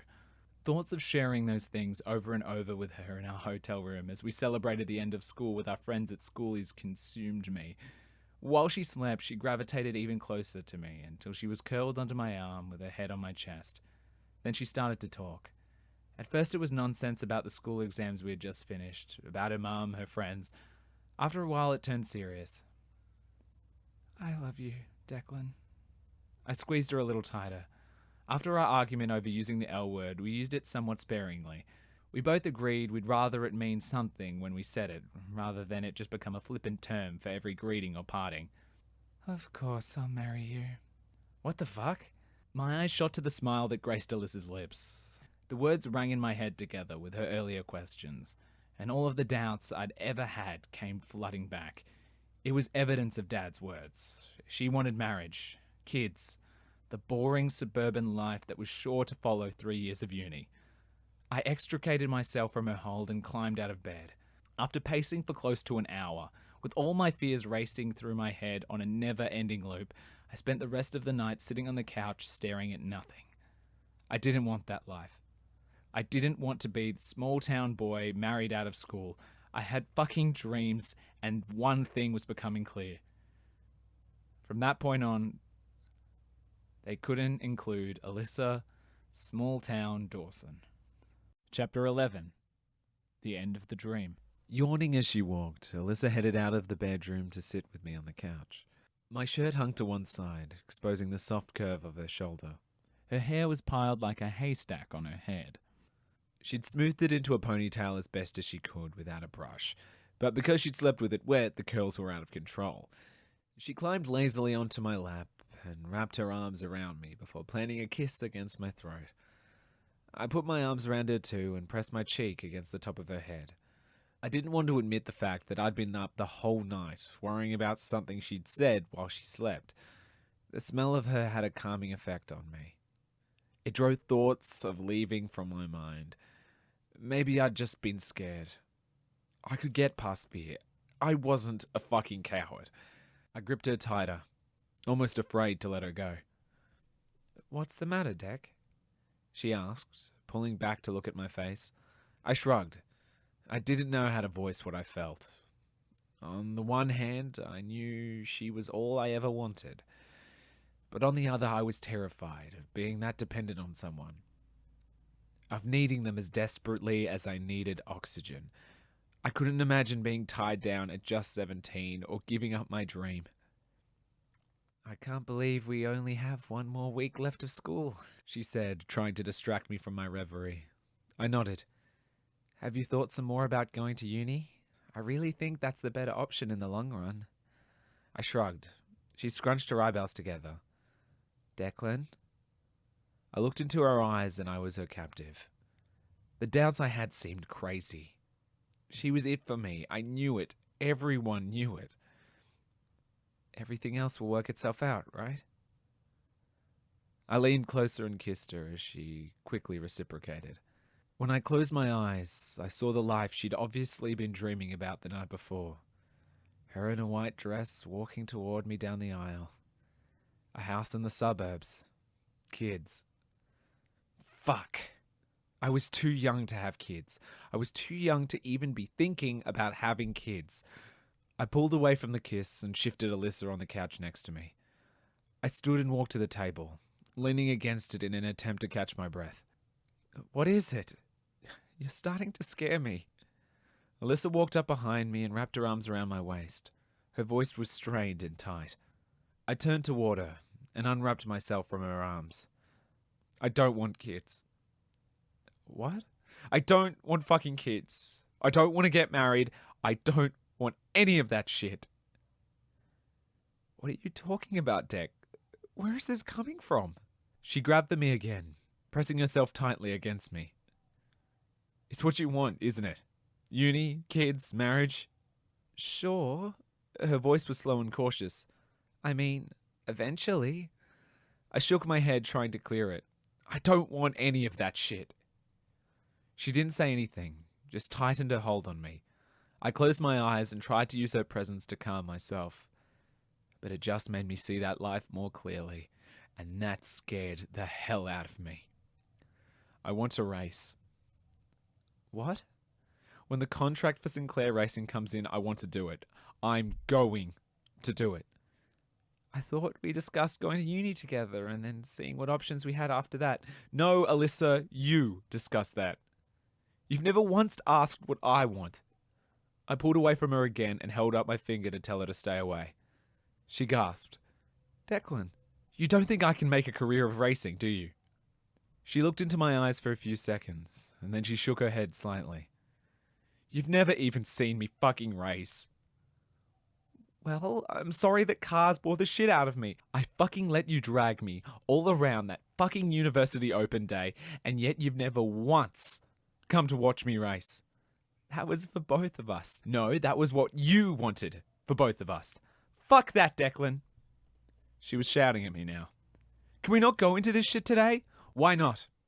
It's as good a fucking day as any other. I'm not having the same argument again and again. Maybe we keep having it because we're kidding ourselves that we're meant to be together. Maybe! She screamed. She stalked into the bedroom, and before I knew what was happening, she was walking back out, carrying her bag and the remnants of her dress. She pushed the hotel room door open and stormed out. I watched after her for a few seconds, confused about what had just happened. I heard the elevator ding and everything caught up. We'd just broken up. Again. After the best night of my life, I'd thrown it all away. Fuck. I ran down the hall just as the elevator doors closed, in front of her tear-streaked face. When I saw Josh waiting on my doorstep, I thought he'd come to deliver a message from Alyssa, like he had so many times before when we'd had a break. I felt terrible about the things I'd said to her, and for the way we'd ended it that morning. So I was actually glad to see him. Hopefully it meant Alyssa and I could sort some shit out before any long-term plans were set. It had been a while since he'd last played Messenger, not since he'd left high school himself, but I figured Alyssa had decided we needed an impartial third party this time. Hey Josh, I said, how's Alyssa? She was really pissed at me when she left, not that I can blame her. His reply was a fist to my stomach, with such force it made me vomit. He waited until I finished heaving. Then he pulled me back to my feet by my shirt collar. You stay the fuck away from my sister. I would never have believed you to be capable of that fucking shit, Reed. His eyes were narrowed and full of anger. You're acting like it was all my fault. She's the one who fucking walked out in the middle of it. He roared at me as he started his attack again. His fist connected with my eye. Then his hand was in my hair and he pushed my face downward at an alarming velocity. His knee rose toward me just as quickly and impacted with a nauseating wet thud that I felt through my entire skull. Blood trickled from my mouth and nose. I spat out a mouthful and launched at Josh in return. It didn't matter though. I may as well have punched a brick wall for the impact I had. All I did was burst my knuckles open. He pulled my collar again, the front this time, and held me up off the ground and close to his face. He waited until my eyes were focused on his face and then he hissed venomously. You fuck with Alyssa. You fuck with me. You remember that, Reed. He pushed me back into the brick wall of the house before climbing into his car and driving away. I slumped to the ground. The bricks bit into my shirt and ripped it as I went. I didn't care about that, though. I didn't care about my face or any of my injuries either, because none of that mattered. None of it hurt nearly as much as the gaping hole that opened in my chest as I realized Josh's attack had been a message from Alyssa. I knew Josh well enough to know he would never have done this on his own, not over something as stupid as an argument. After all, Alyssa and I argued all the time, but we'd always made up. His visit was obviously her way of telling me she didn't want me anymore. That if I couldn't commit to uni and marriage and fucking kids, then she didn't want to be with me anymore. I'd made my case pretty fucking clear on those issues that morning. She just made her point equally as clear in return. As the hole in my chest gaped wider, I couldn't get enough oxygen. Every breath I took pushed me closer to the edge. My head spun. I leaned my head forward into my lap. Tears sprang unbidden to my eyes. Then I cried, I bawled over Alyssa. My tears ran freely down my cheeks, mixing with blood from my split skin before forming splotchy patterns on the concrete. I tried to breathe, but every time I did, I found that everything smelled and tasted like blood that ran thickly down my throat. When the blood hit my already agitated stomach, I vomited. Again and again, my stomach clenched, and I heaved until there was nothing left. Panic rose within me and made the tears fall faster. I couldn't breathe, and my heart raced so fast and hard I was certain it would give up at any second. The bitter taste of blood still tainted my every breath. My stomach twisted against itself in its empty state. My father came home to find me doubled over on the concrete. He raced into the house and grabbed an ice pack and a towel before leading me to the car. I pressed my forehead into the cool glass and cried the whole way to the hospital. When he asked what happened, I made up some lame story about being mugged in the city. I didn't want to answer the questions that would be raised if anyone knew Josh was responsible. My father asked how I'd managed to drive in that condition, but I just refused to answer him. He stopped pressing for details fairly quickly, almost as if he sensed there was something I didn't want to tell him. He didn't ask how my night with Alyssa went. There was little doubt in my mind that he would have known about the broken lamp, the unopened champagne, and probably the lockout as well. I was certain he'd probably pieced everything together to come close to the truth, even if he didn't know the full details. When I got home from the doctor's, I headed straight for my room. From wall to wall, it was stuffed with memories of Alyssa and me. In particular, there was one photo of the two of us from a school trip to Movie World. Without even thinking about it, I stalked to the photo and ripped it off the wall. "Fuck you, Alyssa," I said through my tears as I tore the photo into pieces. "Fuck you, and your brother, and your kids, and your goddamn marriage." Chapter 12. The End of It All. In the end, I missed the last week of school because of the damage Josh had caused. That whole week, I had 2 black eyes, a swollen cheek, severe bruising down my left side, and ringing in my ears. Worse than any of the physical injuries, though, was the gaping chasm that had replaced my heart. No matter what I tried, it wouldn't close. Alyssa tried to call on the first day I missed school, but I just pressed ignore each time her name popped up on the screen. On Tuesday, she called again. This time I spoke to her, cutting her off before she could say anything and telling her that Josh had made her point very fucking clear. Thank you very much. So leave me the fuck alone. On the Wednesday, I got my contract from Sinclair Racing. Mum, Dad, and I sat around the dining table with the contract sitting in the middle. With the tension in the air, it was almost as if we were playing a game of Russian roulette. In a way, I guess we were. Just with my career. "Are you certain this is what you want?" Mum asked. "It's a long way from home." A long way from us. A long way from Melissa. I heard the words even though she didn't say them. Ever since the contract appeared and the vague possibility of me leaving home had manifested, Mum had become an advocate of caution. There was so much I would leave behind if I signed on the dotted line. It was likely that I'd never get a second chance at success, though. It wasn't like there were hundreds of openings in the field every year. "It's everything we've been working toward," Dad said. "How can you refuse such a generous offer that will bring you all of your dreams?" When I glanced at him, I could practically see the dollar signs rolling through his eyes like they did on cartoons. "There's more to life than money and success. There's family. Family matters, doesn't it, Declan?" She looked to me to support her argument, but I was lost. My mind was with Josh, reliving the beating he'd given me. It was with Alyssa as we'd kissed for the first time and we'd given ourselves to each other. It was mourning everything I'd lost, celebrating everything I'd gained, and spinning in relentless circles of guilt, confusion, and overwhelming betrayal. That's what Alyssa had done. She'd betrayed me by getting her brother to deliver the message so savagely.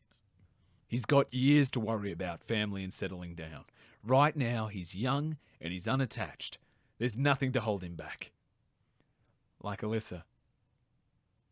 Again, the words never left his lips, but I heard them as plainly as any he'd spoken. "Isn't this what you wanted, young man?" I stared towards the contract. The Sinclair Racing logo branded onto the front page, and took a deep breath. Mum and Dad continued the debate. Even though I tried to listen to them both and consider the different options, all I could hear was Alyssa's voice. "One day, Dec, you're going to have to choose between the damn carts and me." It wasn't carts, though. It was Pro V8s, everything I'd ever dreamed of. I'd considered my options again and again since my fight with Alyssa and since Josh's message. And I wanted to sign the contract. I wanted to race. How many other options did I have, after all? It was that, or go back to Alyssa, begging on my knees. Go back to the small town plans of uni, marriage, and kids. Ignoring Mum and Dad as they talked themselves in circles, I released my breath in one sharp exhale, picked up a pen, and signed.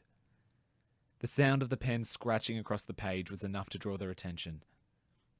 "This is what I want," I said when Mum opened her mouth. No doubt to question me again. "It's the only thing I want." Because I was still a minor, one of my parents had to sign the contract as well.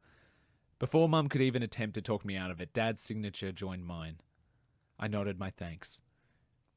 It was done. Alyssa called again after school had finished, sobbing down the phone line and begging me to see her again so she could explain what had happened.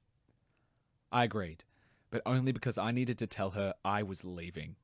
After my move to Sydney was scheduled, I'd become firm in my decision and I had no intention of returning home. Ever. That was how I ended up face to face with Alyssa on the Saturday night, exactly a week after we'd given ourselves to each other. It was the worst fucking night of my life. The only thing I promised myself was that I wouldn't cry. I wouldn't back down. I wouldn't leave her with the image of me as a weakling. I would be strong and leave her with the knowledge that I was doing what was right for me. And for her too. She sat next to me on the table. Her eyes were already red-rimmed before she'd arrived.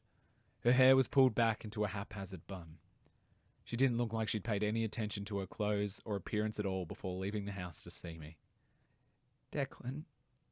She started as her gaze assessed the heavy bruising that was still evident around my eyes and cheekbones. "About Josh, I just wanted to say..." "Don't," I said, cutting her off. "Just fucking don't. I don't want to know why you made him do it. I really don't fucking care. Consider your message delivered." "What message?" she asked, sounding as confused as she had when I'd said the same thing to her over the phone. "Fuck it, whatever. It doesn't matter anymore." I yanked my fingers through my hair. "The only reason I agreed to meet you tonight was to tell you I'm leaving." My voice was hard because I couldn't cry. I wouldn't allow myself to show any emotion. I couldn't, or I would crack. "What?" she asked, breathless. Her tears spilled over again. It was almost enough to make me lose it too. Almost. I bit the inside of my mouth to stop my tears. "I told you before, I want to fucking race." My voice quivered slightly. I stopped, cleared my throat, and continued. "The contract came. I'm going to Sydney to race. It's a done deal." "But Declan..." "Don't, Liz. It's signed. I'm not going to change my mind." "So that's it?" Her anger broke through her tears. "No fucking discussion. Just an I'm leaving." This is for your benefit too, I murmured. "How the fuck do you figure that you leaving is for my benefit?" she snapped. "Because you want things that I can't fucking give you. Things you deserve. You deserve happiness, Alyssa. It just can't be with me." Her tears were joined by chest-racking sobs. It took everything in me not to reach out to comfort her. "But it's you I want, Deck. I don't give a shit about anything else." "You do, Alyssa. You might not think so, but you do. Don't try to tell me my own mind. I fucking know what I want.